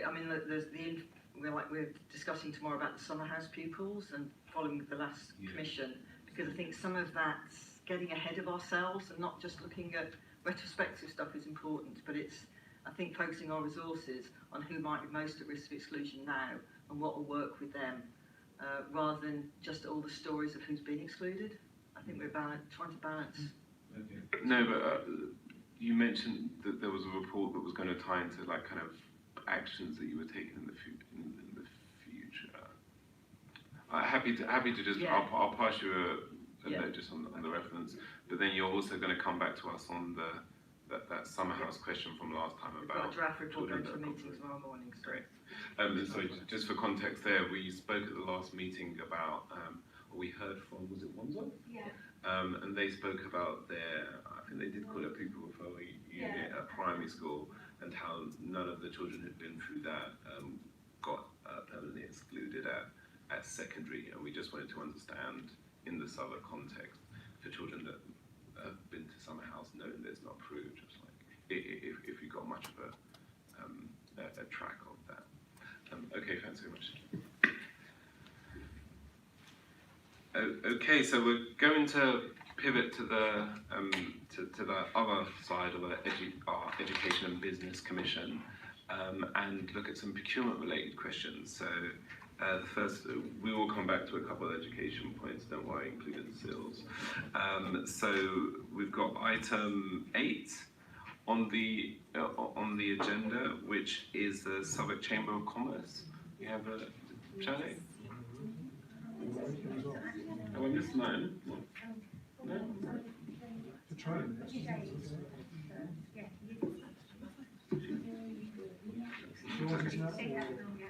Yeah, come ahead. Yeah.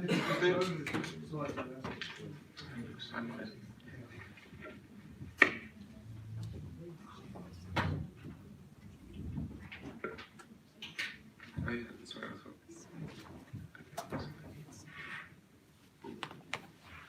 Hey, so do you want to introduce yourself?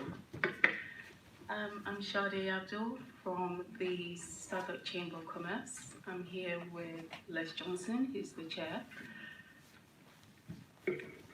Hello, welcome. Welcome both. Welcome. Thanks for welcoming me. That's very nice of you. So maybe just if really you just want to give us a kind of 5 or so minutes. Just I've got some notes that I'm just going to read through just so that I get every point. So I'm going to go through the notes. Sure. I might give a little reminder on time, but yeah, go ahead. Okay.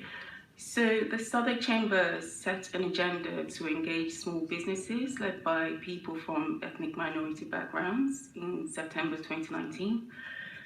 Our initial goal was to organise an initial event that would promote our existing offering, to allow us to find out what else we could do to deliver relevant information to these groups. I don't know if that was very clear. The event we titled Entrepreneurial Peckham was held 2 days ago on the 11th of February.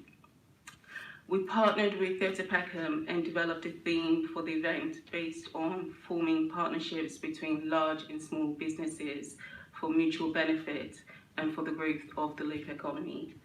It was a free event. We had around 60 sign-ups, but we estimated that around 50% attended. We had 6 speakers, which were a mix of businesses and organisations of varying sizes. A local councillor provided a brief overview of upcoming regeneration projects locally and how the businesses could get involved. Through discussions held during the event and using feedback forms, we understood what local businesses would like.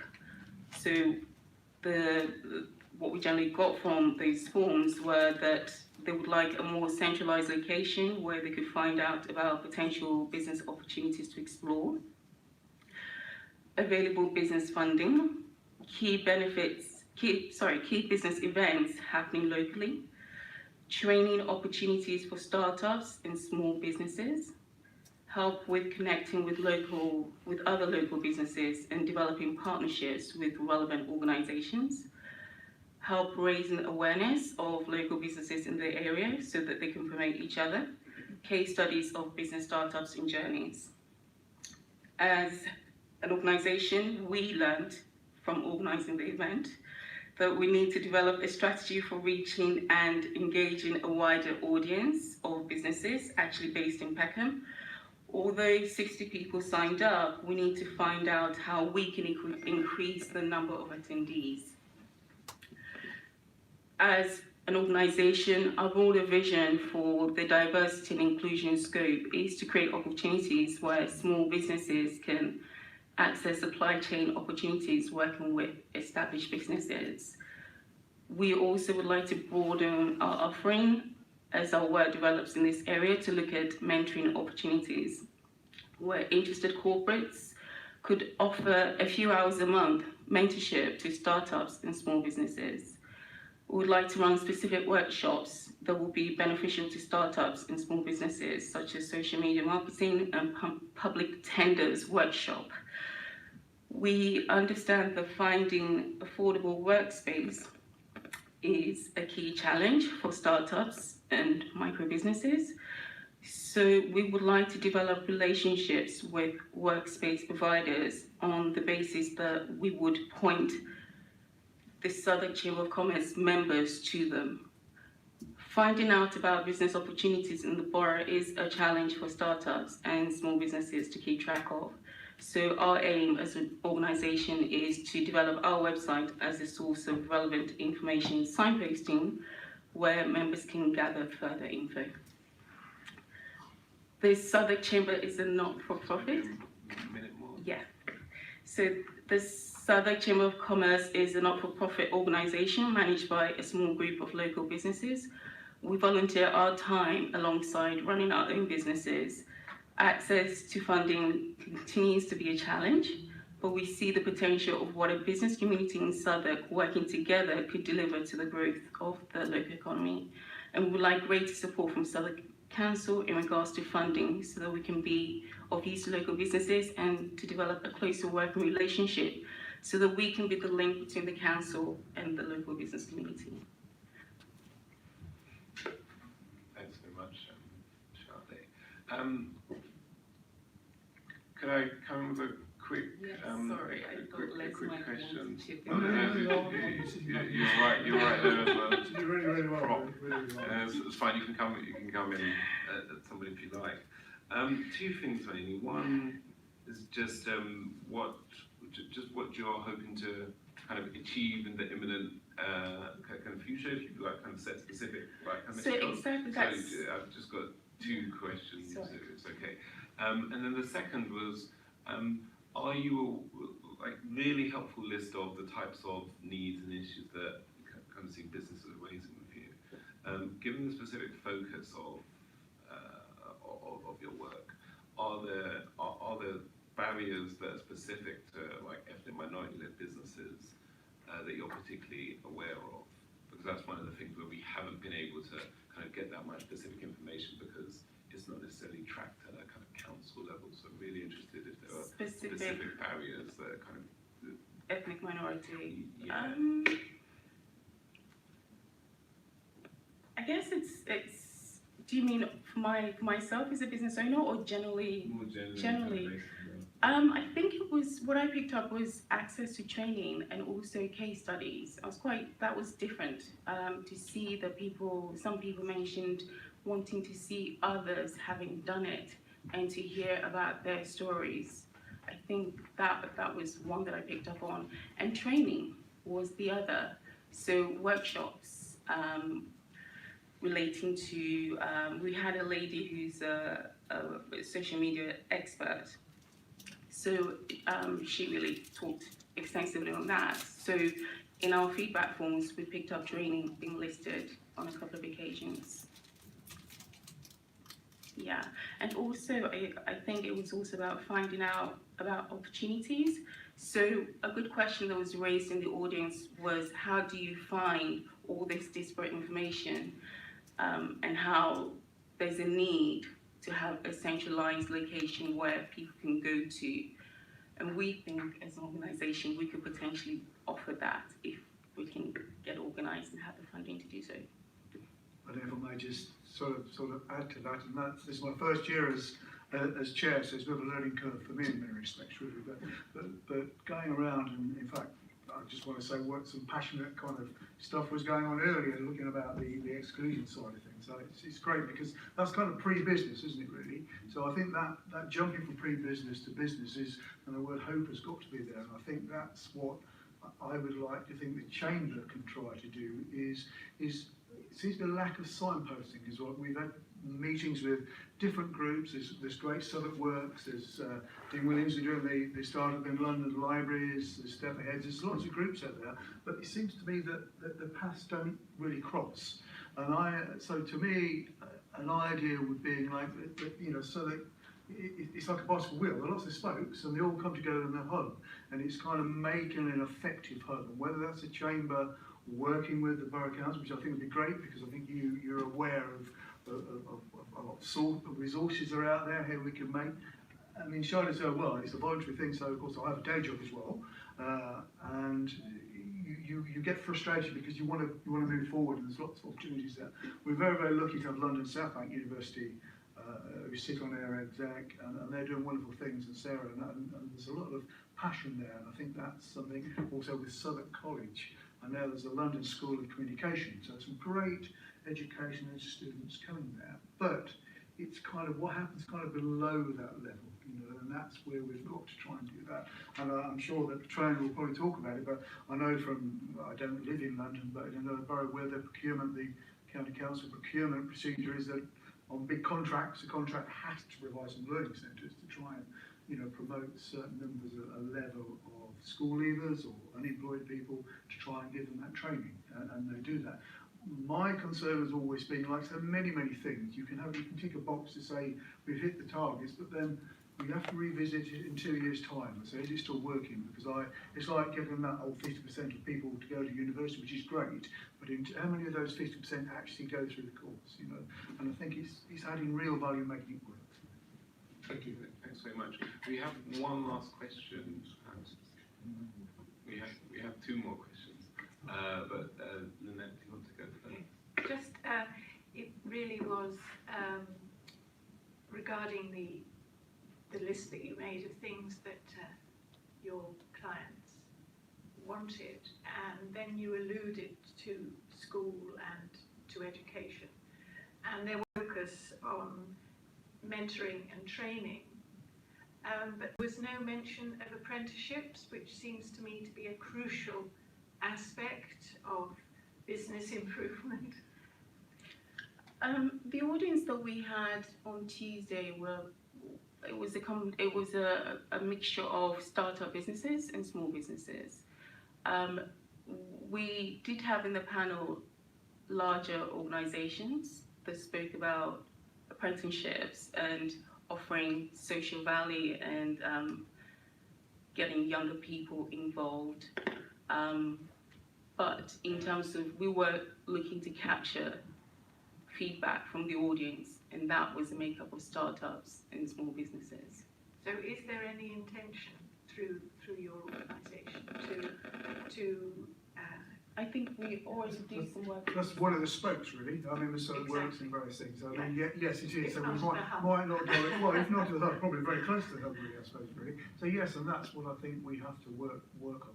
But I guess the profile of the chamber is a lot of smaller businesses. I mean, I'm doing micro. I have to be careful because I always call myself a microorganism, but I don't mean that. I mean a micro-organisation. And sometimes it's beyond your cost to do that, and that's the problem. So you'd like to take up the schemes and initiatives to take on somebody, but in London especially, premises are very expensive, so to take on somebody, you have to then have premises which can work with 2 people or 3 people. So I think, to me, there's some of the barriers that work, but yet a very high percentage of the economy is built up of small SMEs. That is the guts of their economy. And you're right, apprenticeships are, and we're seeing that coming through now, I think. And I think Southwark Works, and you have the 5,000, was it 5,000 scheme, was it a couple of years ago, where did all that? Yeah. So there's a lot going on. So yes, we are aware of that, and Councillor Stephanie Cryan sits on our exec, so she gives an update of what's going on. So yes, so sorry we didn't say specifically. It is embedded. Yeah. I just feel that the fact that they're small businesses doesn't actually exclude people from having an apprentice. So just rather than kind of. But that's just. Yeah. Okay. I just feel anecdotally, my plumber has an apprentice, and he's a £1 business. Yes. Okay, William, you've got the last. Thank you, Chair. Very quickly. Thank you very much for your presentation. I agree that we need more training. But the fact that a large portion of our population don't have access to the business opportunities, do you believe that there is a lack of transparency in the process, lack of networking, or probably a negligence in terms of controlling the process for everybody to have access to those opportunities? I mean, I think access to opportunity is the key. It's having that network that opens the gateway, I guess, to being able to establish and grow. So I think networking is crucial. That's the purpose of, some of the purpose of the Southwark Chamber of Commerce is that we hold events for people to come and meet others. I think we need to perhaps sort of find a way to explore how we get big organizations involved, because they have a lot of power and they can feed opportunities to smaller businesses. I hope I've been clear. Sade, thank you very much for your time, really helpful. Okay, so we'll now be moving on to item 9 on our agenda. Nick Petrola, thanks very much for waiting so patiently. Do you want to come along?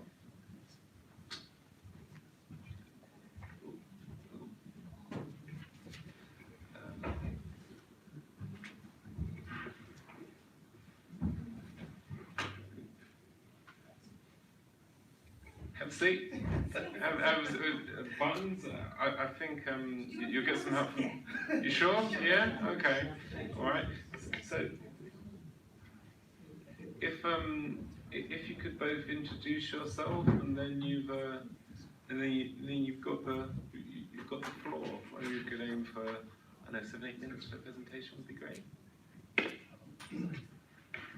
So if I introduce myself first, good evening everyone, I'm Nick Durston, I'm the Chief Executive of South Bank Employees Group, but also South Bank Business Improvement District. I've just brought a few copies of our current business plan. If you know what a bid is, then I don't need to explain it, but if you don't, I'm happy to.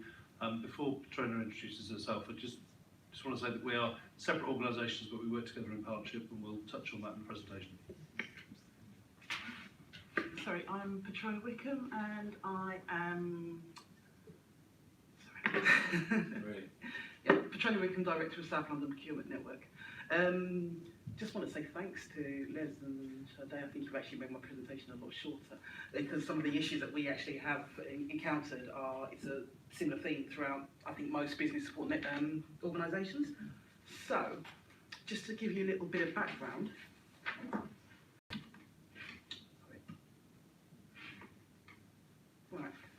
so we are the South London Procurement Network, and we're a privately funded initiative created to serve as a vehicle to enable SMEs to engage with economic opportunities coming out of South Bank Place redevelopment in Waterloo. We're also part of the Section 106 obligation to Land Council. When Canary Wharf first started building their estate in East London, they received a lot of backlash and hostility from residents and businesses. And we quickly realised that as a developer, we can't impose ourselves on the community, and we need to continuously strive to become part of the community. Based on Canary Wharf's Group original local business liaison office model, SLPN, we've replicated this by helping SMEs develop as much as possible, providing systems to become business ready and apply for bidding contracts. Our ultimate aim being to return as much economic growth to the area as possible, which should also cascade down to local residents with increased local employment and empowerment driven by this growth. Briefly, we cover 11 boroughs across South London, and our members include a wide variety of trades from construction to children's entertainers. This is just to give you a little brief breakdown of businesses that we have on our books, and as you can see, even though we predominantly work in Lambeth, Southwark actually comes in at our second largest membership of 22%. Continuing in line with Canary Wharf Group values, we're keen to ensure economic benefits are felt across the whole of the Borough of Lambeth, even by those who may not have heard of South Bank Place nor wish to engage with it. So we've been established since 2012, October, and in that time we have managed to achieve £288.6 million in contract wins for our registered businesses. The original target for the entire project was 6 million. 103.6 million has gone to SMEs, 72.1 million to Southwark SMEs. But there is still much more to do. Right, I think this is probably where I cross over with this in terms of the challenges. This is just feedback really that we received from a lot of our businesses, you know, from our events that we have, from the workshops that we run, because we do run free workshops. There's no cost to the SMME, so they can actually access our opportunities for free. We actually do try and point them and teach them how to actually go and find their opportunities. Where are the portals that they need to look at? You know, what are the relevant organisations they should be talking to? But generally, similar problems. Lack of knowledge, not knowing where to find such information, and actually being frightened off by the legislation. Paperwork, they becomes a bit too much for them, and to a degree, a lot of businesses just won't engage with it. Lack of access. They don't know who to talk to. They have a clear focus of how they can do business, and they're actually very, very good at communicating that on a face-to-face basis. But until they can get that opportunity to get through the door and talk to somebody, they don't know how. They just don't know how to do that. Larger organisations and corporate bodies are often unwilling to take chances on SMEs. They feel they might not have enough experience or resources to complete a job or complete a tender, not wanting to risk their own budgets or reputations. Ultimately, this ends up leaving the SMEs in a catch-22 situation. Many SMEs feel there is very little support out there for them, and indeed, if there is, it is something that they need to pay for, which many are not in a position to do. SMEs are generally busy trying to run their own businesses and trying to survive, so don't have the time needed to crawl through lengthy paperwork, preparing large tender documents to win work or even be placed in a framework, which again is also no guarantee of work. Nor may they be in a position to spend large amounts of money on professional bid writers. So my point where I say we cross over with a lot of the work that my colleagues are doing, we encounter the same problems, even though we had carried the name of Canary Wharf, we carry a little bit more pulling power, but at the same time, there is still similar problems. These are just two of our two brief case studies. We can read more about these, but just it's quite late, so just to cross over them. Lex started off. He joined us. He'd been out of business for about 5 years, and was thinking about coming back into setting up his security business. And he's actually gone from strength to strength. He's taken on major contracts. He's actually relocated to another part of London now, thankfully. It's good to see him doing well, but at the same time, there was many barriers that he encountered, but he just didn't know what to do, and just used us as a vehicle to focus his thinking, focus his contacts, and actually upgrade his offering. BX Merchandise, based in Brixton. Women-led business, again. Problems being, same problems, very established business, been there for quite a few years, but again, the problem was who do we talk to, how do we get through the doors, where do we open the doors? So they actually managed to find a way, through a lot of our events, they've actually managed to get into some fantastic contracts with Erith, major contractors, major developers, want to work on my homes, you know, so these are the stories that we actually want to use these people, and they actually do come and they speak on our behalf, and they actually do go and talk to other small businesses, because it is something that is actually achievable.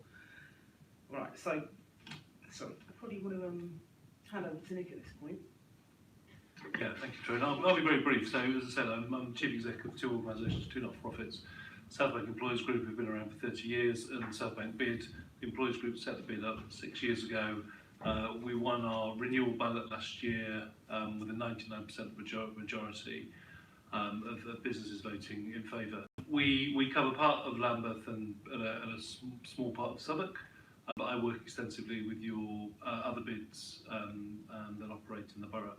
I think the key things we want to say really is that as someone who's independent of that kind of procurement network, you have this incredible resource. You have this amazing organisation that has delivered fantastic results in terms of getting SMEs, in a number of boroughs, including Southwark, obviously being able to access some of the opportunities, and crucially, by investing in them, by skilling them to enable them to win, future contracts and developing business resilience. We as a business improvement district, when we put our business plan together for the next 5 years, knowing the projection of the work that the procurement network's doing around South Bank Place, which is due to end next year, 18 months or so, we felt that this was such an important resource that we have, that we want to invest some of our bid levy to support the ongoing development and the continuation of the work of the procurement network. So, one of the things we wanted to stress today is that, perhaps not this evening, but, at an appropriate time, it'd be really good to talk around how continuing to invest, continuing to fund and continuing to support some of the private money that's going into this, because, this isn't an ask of the council's money, this is using 106 revenues, because that's the model that funds the South London Procurement Network. You can get this virtual cycle that sustains kind of economic growth. In thinking about the presentation tonight, we recognise that there is an important link. Our colleagues from the Chamber have mentioned the work of LSBU, and there's definitely something that we would recommend around research in terms of the links between how many Southwark residents are employed by the SMEs in the borough. So therefore getting a better sort of sense of economic growth and the links between business growth, business resilience, and then who actually in the borough is being employed with those businesses. Currently, what would that mean in terms of those businesses winning more contracts, employing more people, and then how do you get that double dividend of investing back into the area. But really, we just wanted to sort of summarise by saying we think there's huge amounts of opportunity to build on the success of the procurement network. As Patrona says, obviously it's working in Southwark at the moment. It's a model that we feel builds on some of the points that the Chamber have made in terms of continuing that kind of investment. And clearly it's one of those models that link some of the bigger developments, which obviously you have in the north and other parts of the borough, with your wider SME community. So there's a kind of a win-win there in terms of how you're getting sustainable growth, which is still going to be a dominant part of Southwark's kind of economic trajectory for a few years yet, but also ensuring that growth is inclusive and benefiting your residents and your sort of smaller business community as well. Thank you, Patrona. Nick, that's really interesting. I'll let Eleanor ask her question. I've got 2 questions, but hopefully they're not too long. So kind of for all of you, firstly, thanks for coming, and I know it's a bit late. But do you kind of work to particular targets? And so we've talked quite a lot about this, and I don't feel like I yet have a sense of where we want to be in terms of I guess the question is, how do our local SMEs thrive? How do they get better access? How do they win more business? Do you have kind of targets on that, or do you have a sense of what you think would look good? And then I suppose this might be specifically related to what you said, Nick. And it's kind of piggybacking a bit on Peter's earlier question, but what else could the council do? And specifically, say on a council in Porth and Elephant Castle, huge developments. And do you see local businesses, BME businesses, being involved in those discussions? The traders in the shopping centre have very kind of quite a difficult relationship with that development. And so do you think that it's easy for businesses to get in when there's a huge development happening? And actually, do you think the council could do that better? How do you think it could do it better? With regards to targets, our targets were set internally, and they were more or less measured against the value of the development itself. In terms of where you as a council want to be, it's actually very, very hard to track, and I think this goes to a point that Chardin mentioned in terms that it's very, very hard to track where the businesses are. Some one-man bands are operating out of their own house. If they don't come out and engage, we don't know they're there. There's only so much we can do to get the message out there. It can go through word of mouth. We've grown organically. Word of mouth has played a lot into it. But at the same time, there's so many different organisations. We've got our chambers, we've got other networks. all trying to do the same thing, but there is actually no central point for this information. So we can pick up as much as we can from, say, Companies House, we can pick up as much as we can from business directors, but actually the whole point is then you literally got to go and vet all of these people, one, to make sure they're still in business, make sure they're still in the same area, make sure they, they match up and say that they can do what they can do. But they fold. Some fold, some grow, some move on. Business rates go up, buildings come down. We've worked with Notting Hill Housing on the Aylesbury estate. You mentioned there in terms of how has it been for those businesses to get involved. Now, did quite a lot of work with Megan Dodd. Notting Hill Genesis were fantastic in terms of trying to get the message out to the people, in trying to get the message out to the residents. If you have a business, but we're here to, not just going to move you off the estate, we're here to try and help and engage you. So they did as much as they could in terms of actually opening it up and saying, well, look, please, we're having all these. We did meet the buyers with them, we've done the networking sessions with them, but again, it's only as much as people are prepared to do. Unfortunately, what you have, similar in Lambeth, what you have in Southwark as well, particularly around Aylesbury as a particular example, Brixton Market as an example, the railway arches in Brixton Market, you've got some very, very old businesses there that are probably more colloquial, cultural, BAME businesses that have been operating in a way where they didn't need to engage with social media. They don't Insta, they don't tweet. It's a case of they've been there for 10, 15 years, people have been coming, their children have been through there, and all of a sudden they've kind of been thrust into this brave new world of, you've got high business rates, the area's coming up, prices are getting more expensive, and you actually now need to engage with your businesses your clients in a completely different way.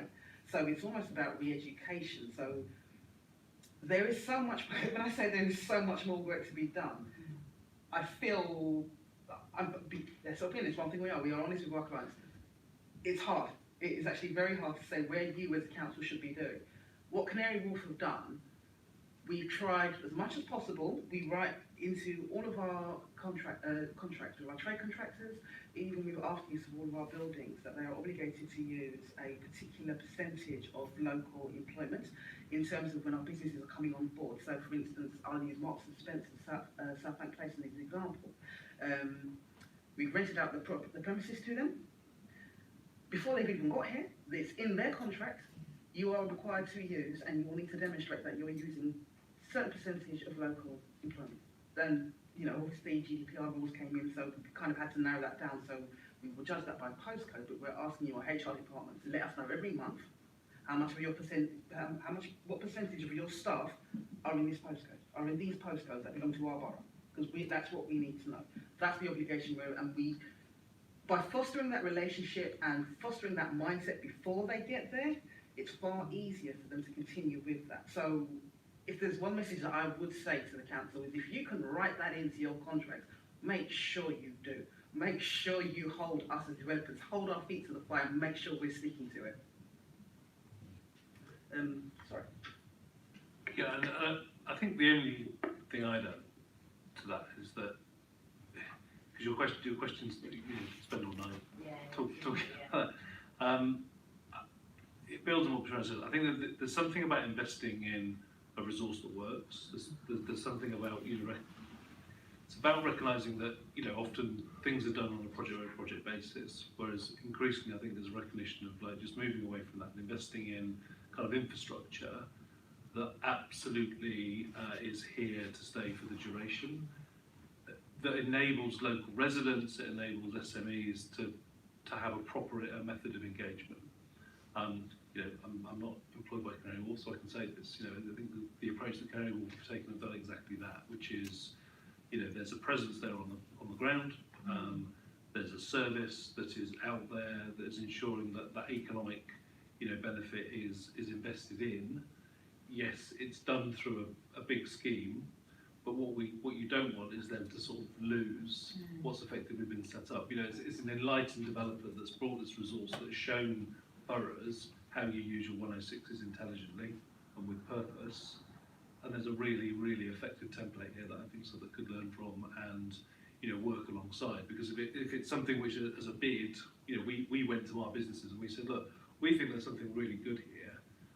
in voting yes, we'll put some of the bid levy into supporting the future of the Southern Procurement Network, because actually it's about ensuring that that kind of local economic cycle, that link back into your wider economic community and your residents, it's all joined up. And I think that enables you to get the right narrative out there. You know, you're not just sort of saying, well, there's this, but that's only going to run for 2 years. It's about saying, this is what we're looking to achieve. Here's the mechanism that we've got in place. It's funded in this way, and you can engage with it. You know, and you can talk to people, and you can kind of benefit from the service that it provides. Thanks very much. We're really tight on time, so the question I have can probably be answered in a few words. It was fantastic the amount of money you kind of showed go into local SMEs. I just wanted to understand, do you know the proportion that was like kind of spending generated through the kind of main development side, and the extent to which you managed to bring other parties in? So do you have a proportion on that? I do have all of that broken down, but I didn't actually bring it with me because it's actually we were running quite a lot, and that we literally track every single contract.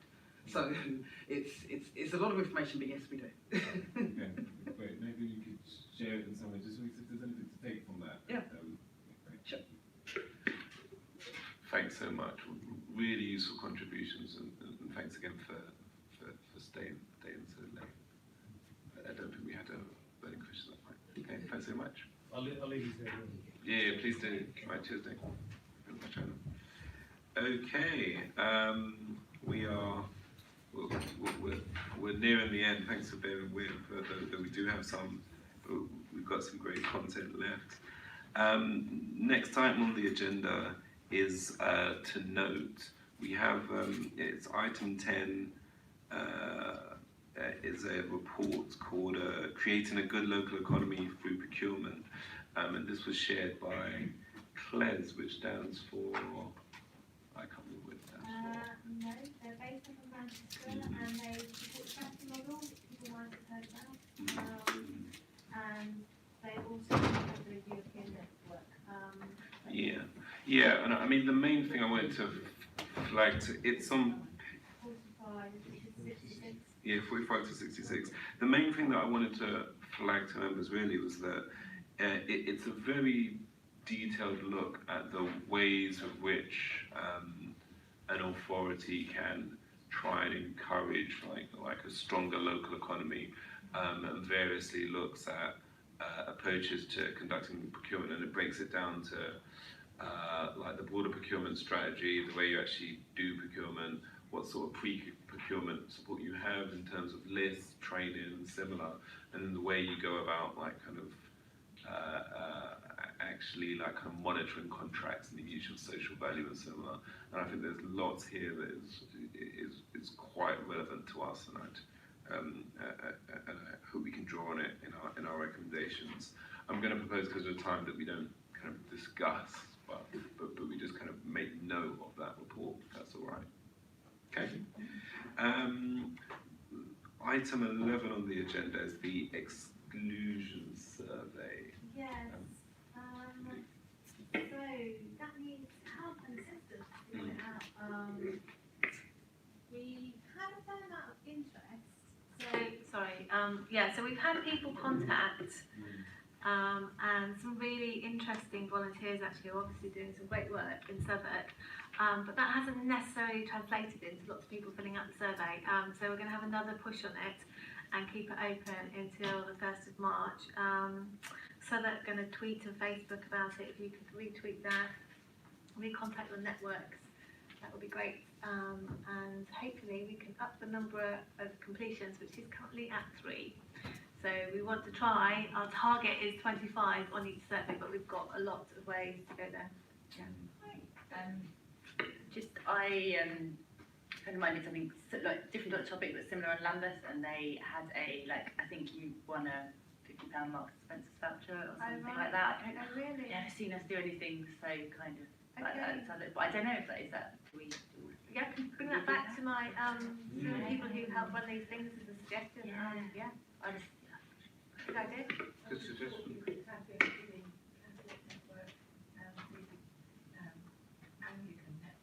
Okay. Oh right, that's a good idea. Yeah. And actually, they could be, I don't think they tweet either organisation, but they could certainly put it out on the network and make schools. So to be believed, there might not be too many permanent exclusions, but we're looking at fixed them as well. Yeah. Yes, I mean, it would be useful to them to do that anyway, so Sorry, Julie, having that information for the organisation. have you had the chance to approach some of your centre, including active community networks? Yeah? Probably the mosque, I don't know, probably like you suggested, some other religious, to make it more inclusive. Okay, so everyone can publicise. It'll be great if we can try and get more responses. And just one thing that I might look at before the next session is that, like Ju says, that there has been a lot of interest, and there's been people saying, "Oh, come and talk to us." And it may be that we end up trying to do a bit of a session like that, where someone agrees to get together a bunch of people who have experience, and we speak to them, just because completing surveys and stuff can put people off. Okay, so we have item 12 on the agenda.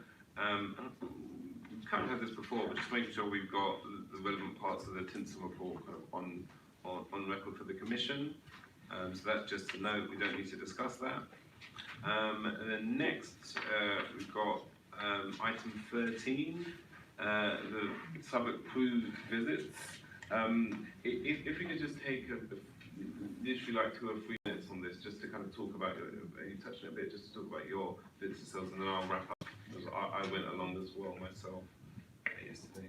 I will share this with Councillor Eliza Mann. So basically, we went to visit the SILS KS4, which means Key Stage 4, the learning center. The site is called Sadok Inclusive Learning Service. We met up with the head teacher. Her name is Yomi Aloyowe. She has been the head teacher over 10 years. And they have, in total of the school, they have 82 children, or let's say young children. The Key Stage 3, they have 52 children, and the Key Stage 4, they have about 30. We just asked 3 questions. The first one was, what are some children's views on the school they were excluded from? So the answer from the head teacher was, most of our students found transition from primary to secondary difficult. Some feel the need to fit in this, to them showing off and behaving badly, which then gets them into trouble. Also, we asked questions about, do the SEALs have the resources they need to deliver for their children? The answer was no, basically, they are lack of support. They need support from the local authorities and other institutions who can help them to get them funding for them to be more efficient. We also asked the third question, what better outcome could we achieve for children in SEALs, and how? So the Key Stage 4 building requires modernizations. The curriculum can be widened to include vocational courses. They need space, course tuitions. There's also a view on opportunities for apprenticeship and on the job learning for under 16. Also, they talk about the community, young organizations, to meet needs and raise aspiration, ambitions, and trying to interact positively with the different groups. In the SEALs, they are based on the core values. They look at the behavioral aspects, but also they teach them the core values, which are respect, enjoyment, unity, success and achievement, compassion and responsibilities. When the child arrives in SEALs, there is a meeting, a review to decide if the child will remain in the school.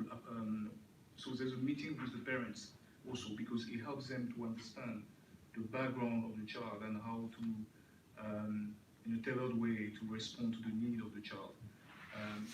The head teacher also mentioned the fact that there is a misunderstanding between the school and the parents in terms of the need of the excluded children, because most of them are suffering from emotional suffering and also behavioral suffering.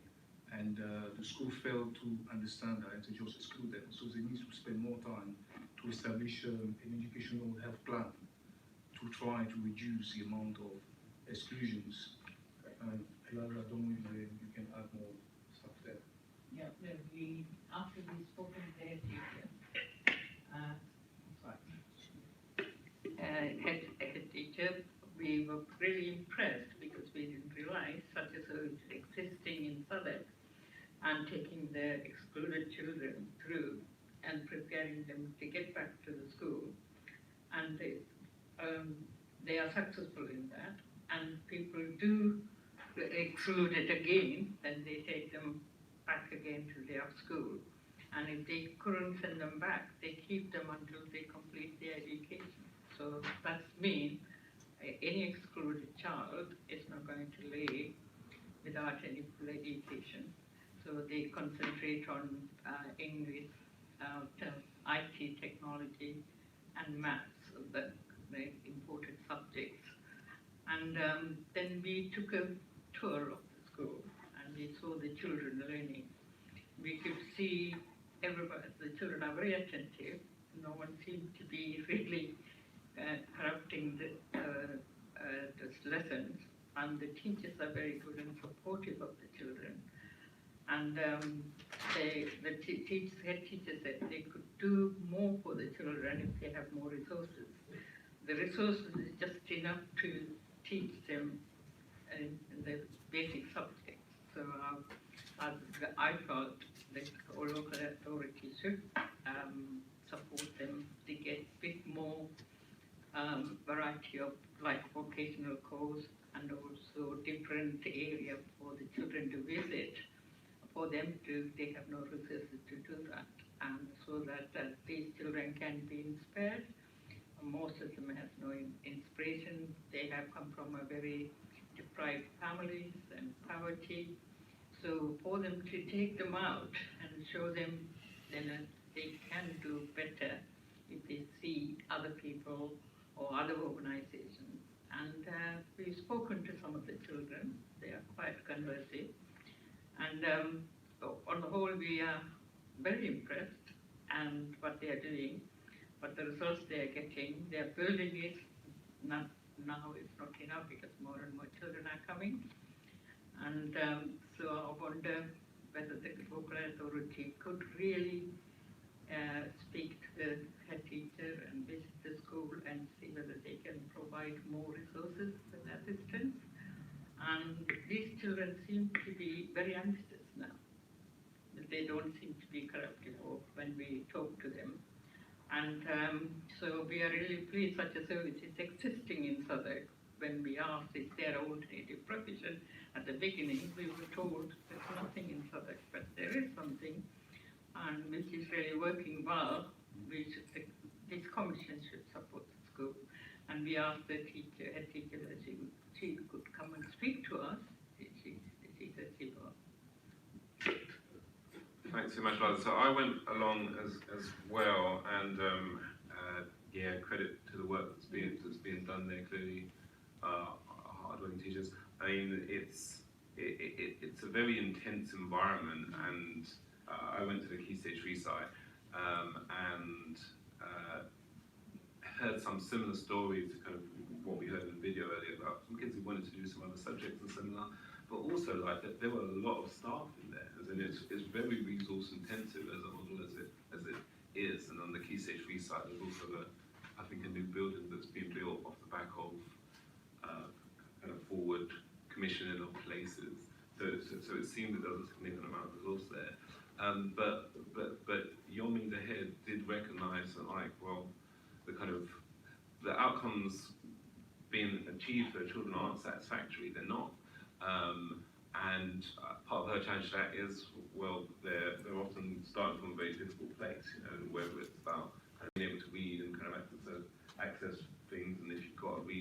7 in your junior GCSEs, you're probably going to struggle. So there was a tension there, but also a recognition that weren't that happy with the outcomes that were being achieved. We did discuss like kind of more nurture-focused models, which had worked well in the past, and might be something they revisit more. Just kind of one final thing on it is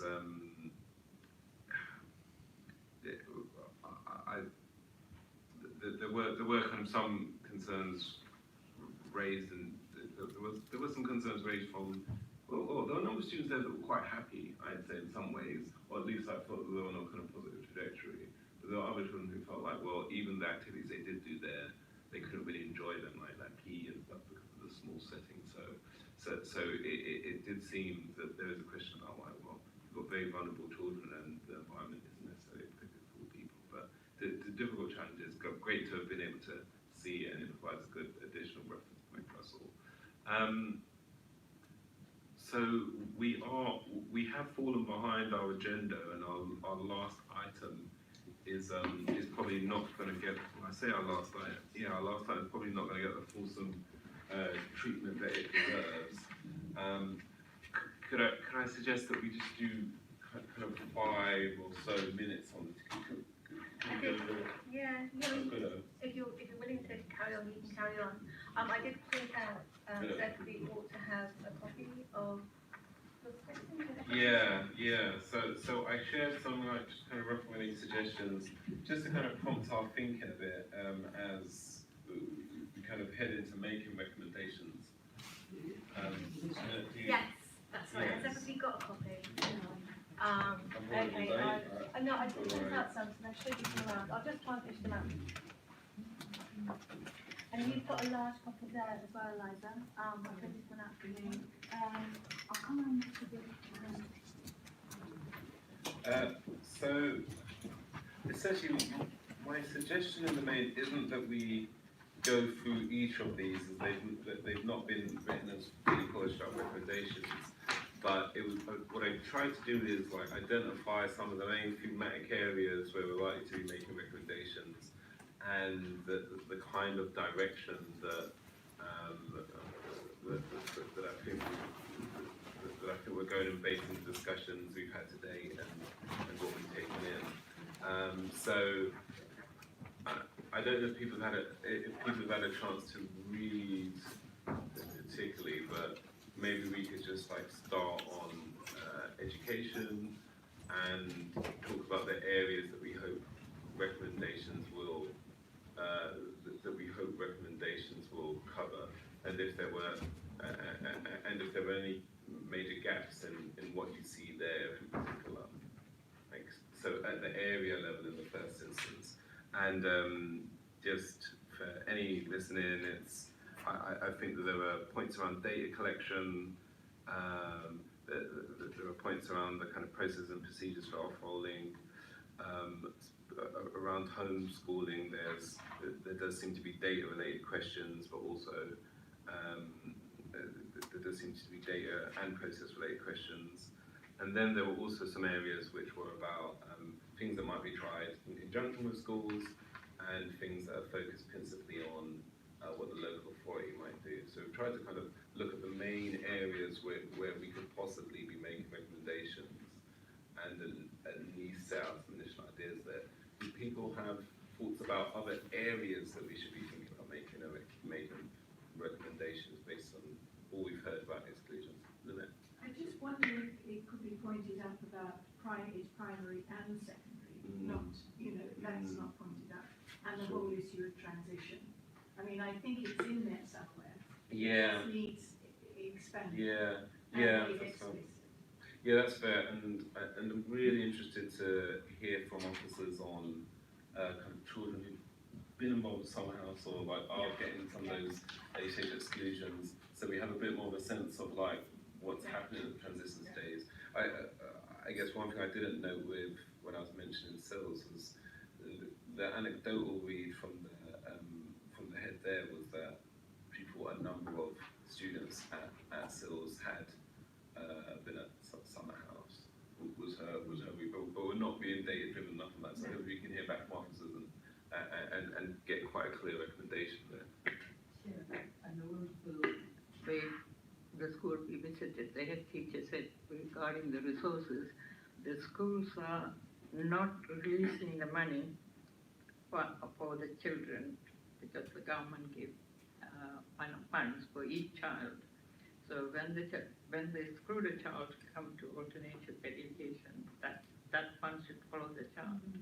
But they are not getting that. Schools are not releasing that. So they say we must make sure the school does it so that the child can be benefited. You know, they don't have to say they don't have any resources. So you're talking about pupil premium? Pupil premium. No, yeah. Direct grant, presumably. I should have thought the direct schools grant would also. Pupil premium would also be direct schools grant. And any other grants that are universal, if you like, that follow the child. So there are several different grants that, second language grants and all of that stuff. So Yeah. they should follow. They should follow the child. Okay. And sorry, that does prompt an additional thing for me from the SILS visit, that just we talked about the fact that some schools were whilst children remained on their roll, like giving them a brief stay there and essentially kind of trying for a bit longer to keep children on their roll, whereas for other schools it's a bit like there's a permanent exclusion and they end up there, and there hasn't been as much of an escalation process. So I think that certainly could tie into that could tie into a recommendation. The school and the SILS safety and the local authority, they should coordinate their work, and that's very important, so that the targets are included, SILS is aware of it, and the local authority is aware of it, and make sure the funds are really good by the child. Okay. Wherever the child is. So making sure that when children are excluded and go to SILS or elsewhere, that all resources follow through. All of Okay. the statutory funding plus all the identified funding for. Okay. Any other areas of recommendation? So I think this is an area, Peter, but it's just two observations that would be helpful. I also I don't think we should shy away from also if we want to kind of have some quite high level recommendations on values, and I know sometimes Scrutiny committees you want to like say quite specific things because you've had quite like a kind of scientific sort of like a laboratory approach. But I think it would be like if we have a kind of overall, particularly on the exclusions, we've heard all of this and we think the council should, pursue you heard some of those face schools talking about, a exclusion is last resort. That should be our kind of principle. Because I haven't necessarily got that from the council. There seems to be like a lot of good stuff happening, a lot of good resources and great practitioners. But I don't think we should be afraid of saying like, this should be we recommend this is like the council's first values, and maybe almost like both the areas we've looked at. I think if we had a kind of overarching kind of view, maybe that'll be in your report. And then specifically on education, I just wondered, we've had some quite powerful accounts from parents and from young people, and if there's something about, there's a kind of theme in like a voice for parents and children, and we talk about mentors, about like learning from past experience, about kind of like a nurturing environments like you talked about. So I just wonder if that's the kind of theme there as well. And just following part of your first theme, right? I mentioned a bit in light of when we had young people come to the commission, they spoke about this kind of charter-like idea and trying to get schools to commit to like a set of standards, and I think that could both span like some like commitments toward best practice, but also potentially some values-related things like a commitment to moving towards or like not excluding it and say there's a fundamental law. No, of course. I guess the tension with it is that law schools would be like, well, we do use as a last resort. Yeah, absolutely. So I think we don't want to put anything too willy in, and maybe it's not. We shouldn't be writing that charter, but maybe it is saying these are the kind of things we'd expect to see in it being a last resort, and looking at something like that girl saying, well, what I really want to do is drama. A system that looks at like people's passions and those kind of things. In Phil's day, big art, and they're doing quite well with so I spoke to the girl who wasn't doing drama, and it seemed really sad. And the transition things that go in the charter, actually. I mean, if we're making some suggestions, so that there's a follow-up, that the primary school coordinates with the secondary school, so that transition for the children who have got SEND or have got specific mental health needs, there should be a direct transition for all the information and for the sorts of support that they've received in the primary school should be continued in the secondary school.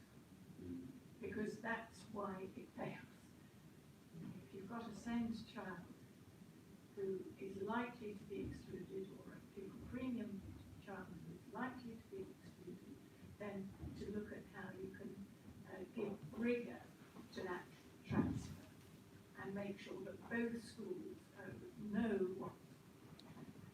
articulate what they were given, and that the secondary school takes that responsibility.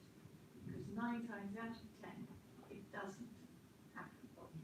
And so the children don't get that support when they go into the secondary school, and even though they haven't been excluded in the primary school, within sometimes 6 months they've been excluded. Now that's the same child. And there is some research on that. Okay. That's brilliant. If you've got the research, it would be good. From Lady Square, Summer House, and it's to keep stage 4. They are in certificate, and they will take this finance up, and they will take children from children in care, and they don't exclude them, and they them and protect their education. So they do a good job of it without adequate resources.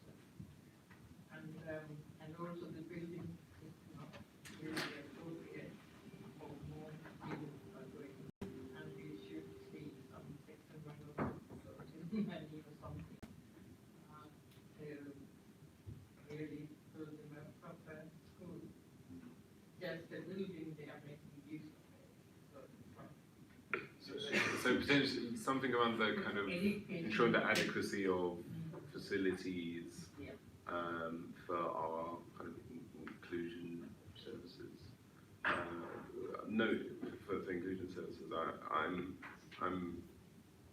conscious that we don't. That we need a fuller picture to be making it explicit, like, oh, they need more kind of, like, we don't know about their kind of current resource level and similar, but at least in terms of like commitment to assessing the adequacy of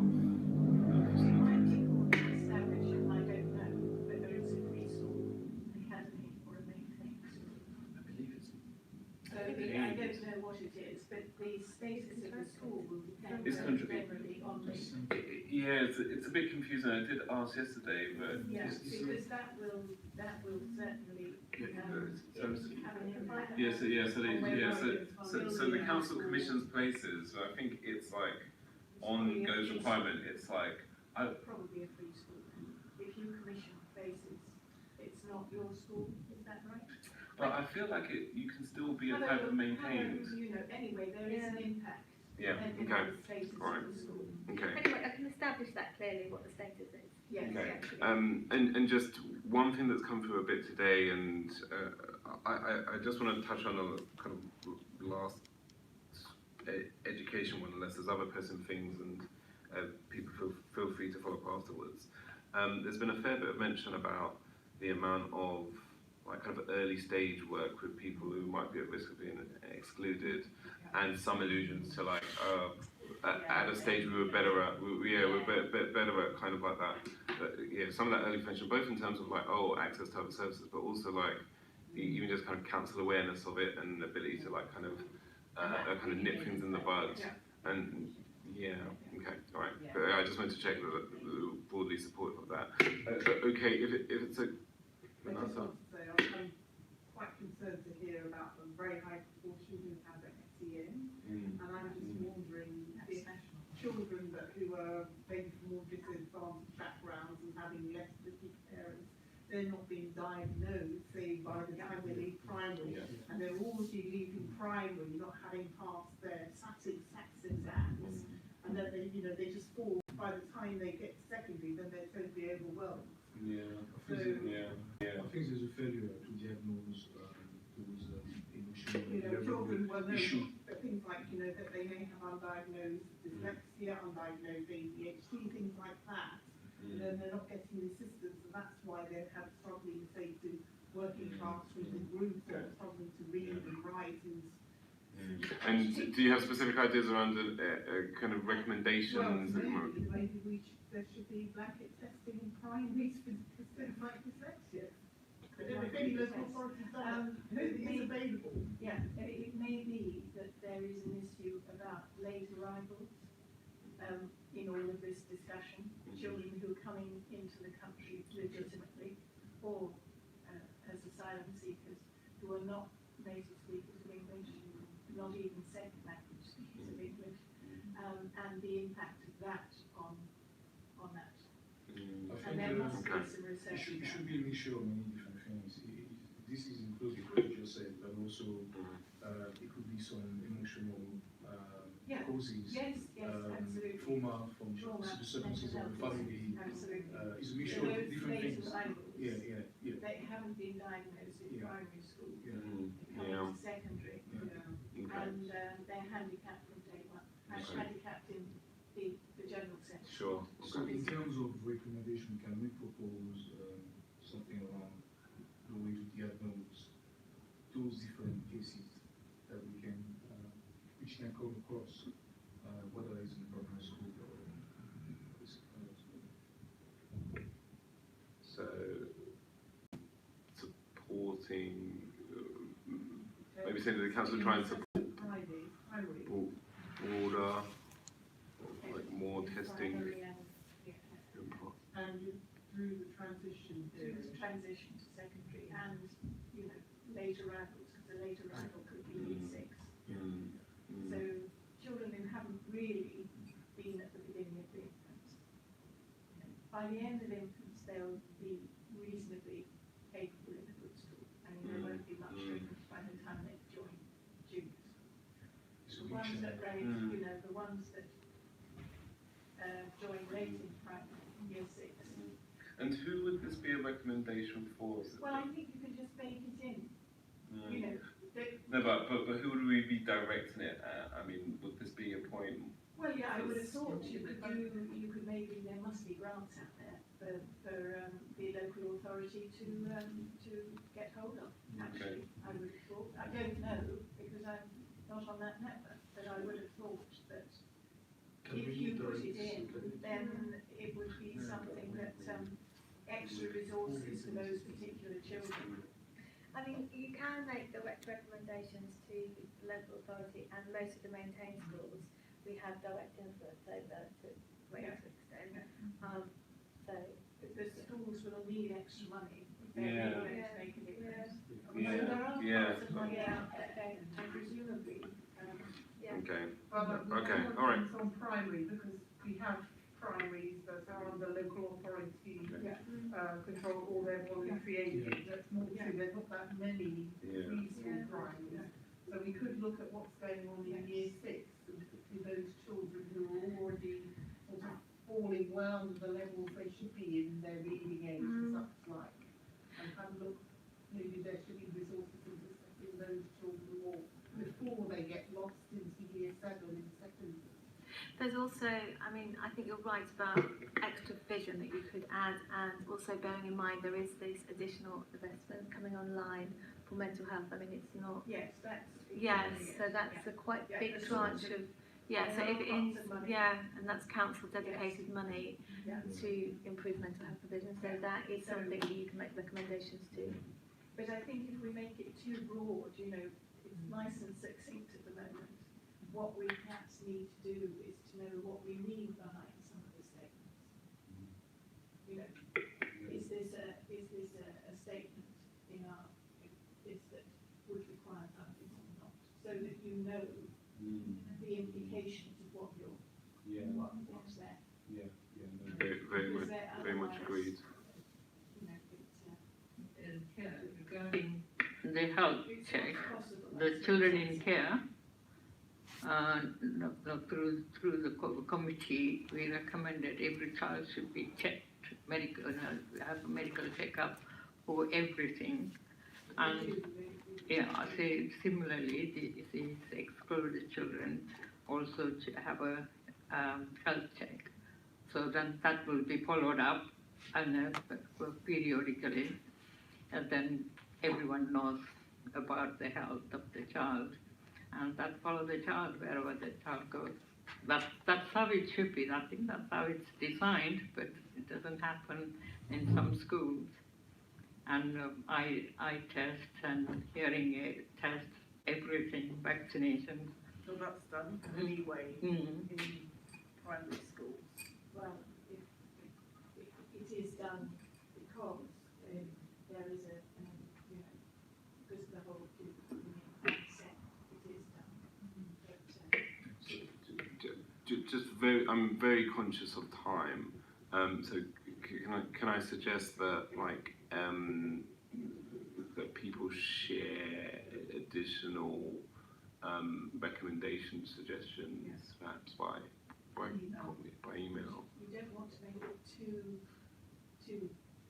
demanding, of unrealistic demands. That's really what I'm saying. Yeah, I mean, it's very succinct, and I think that's good.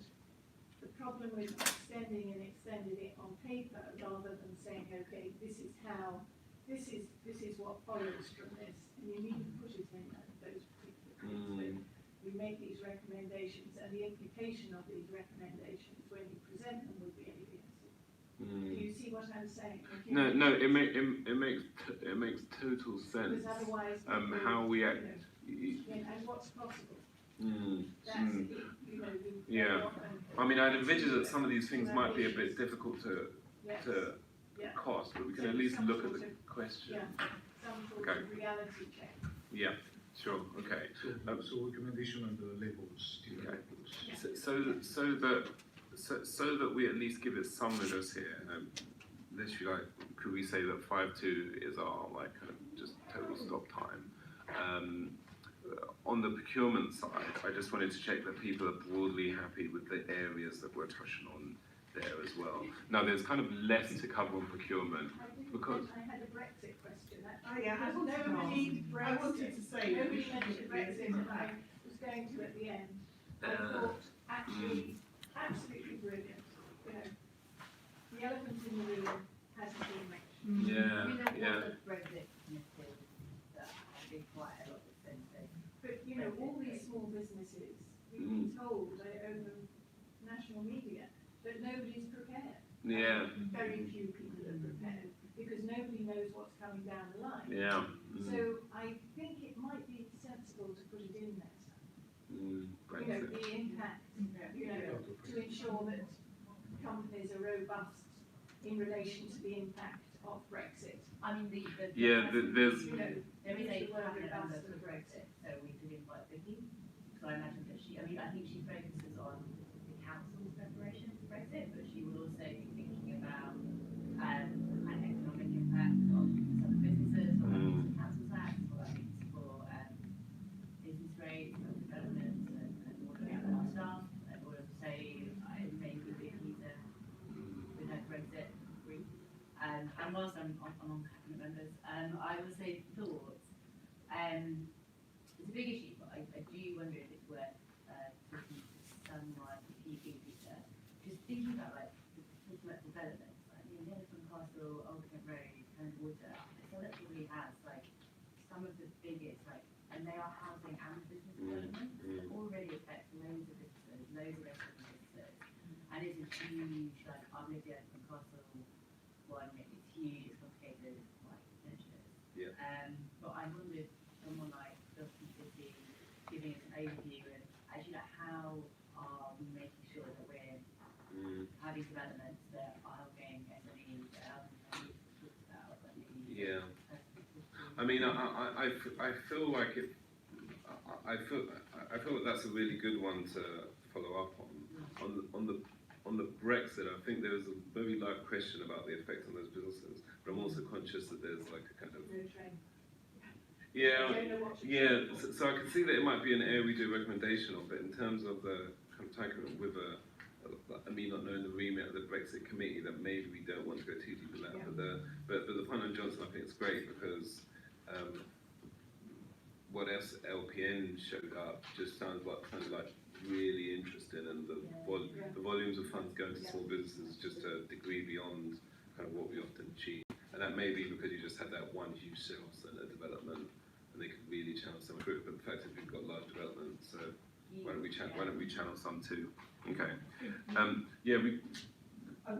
So we can try that invite. We can try that invite. I think it would be good to have Vicky to talk about Brexit because we have a huge nighttime economy and lots of small licensed businesses, a lot of them who employ EU citizens. And we don't know what's going to happen because a lot of people in the leisure industry and in bars and clubs and are not long-term employees, and they often come for short time. So a lot of those workers may not be eligible for settled status.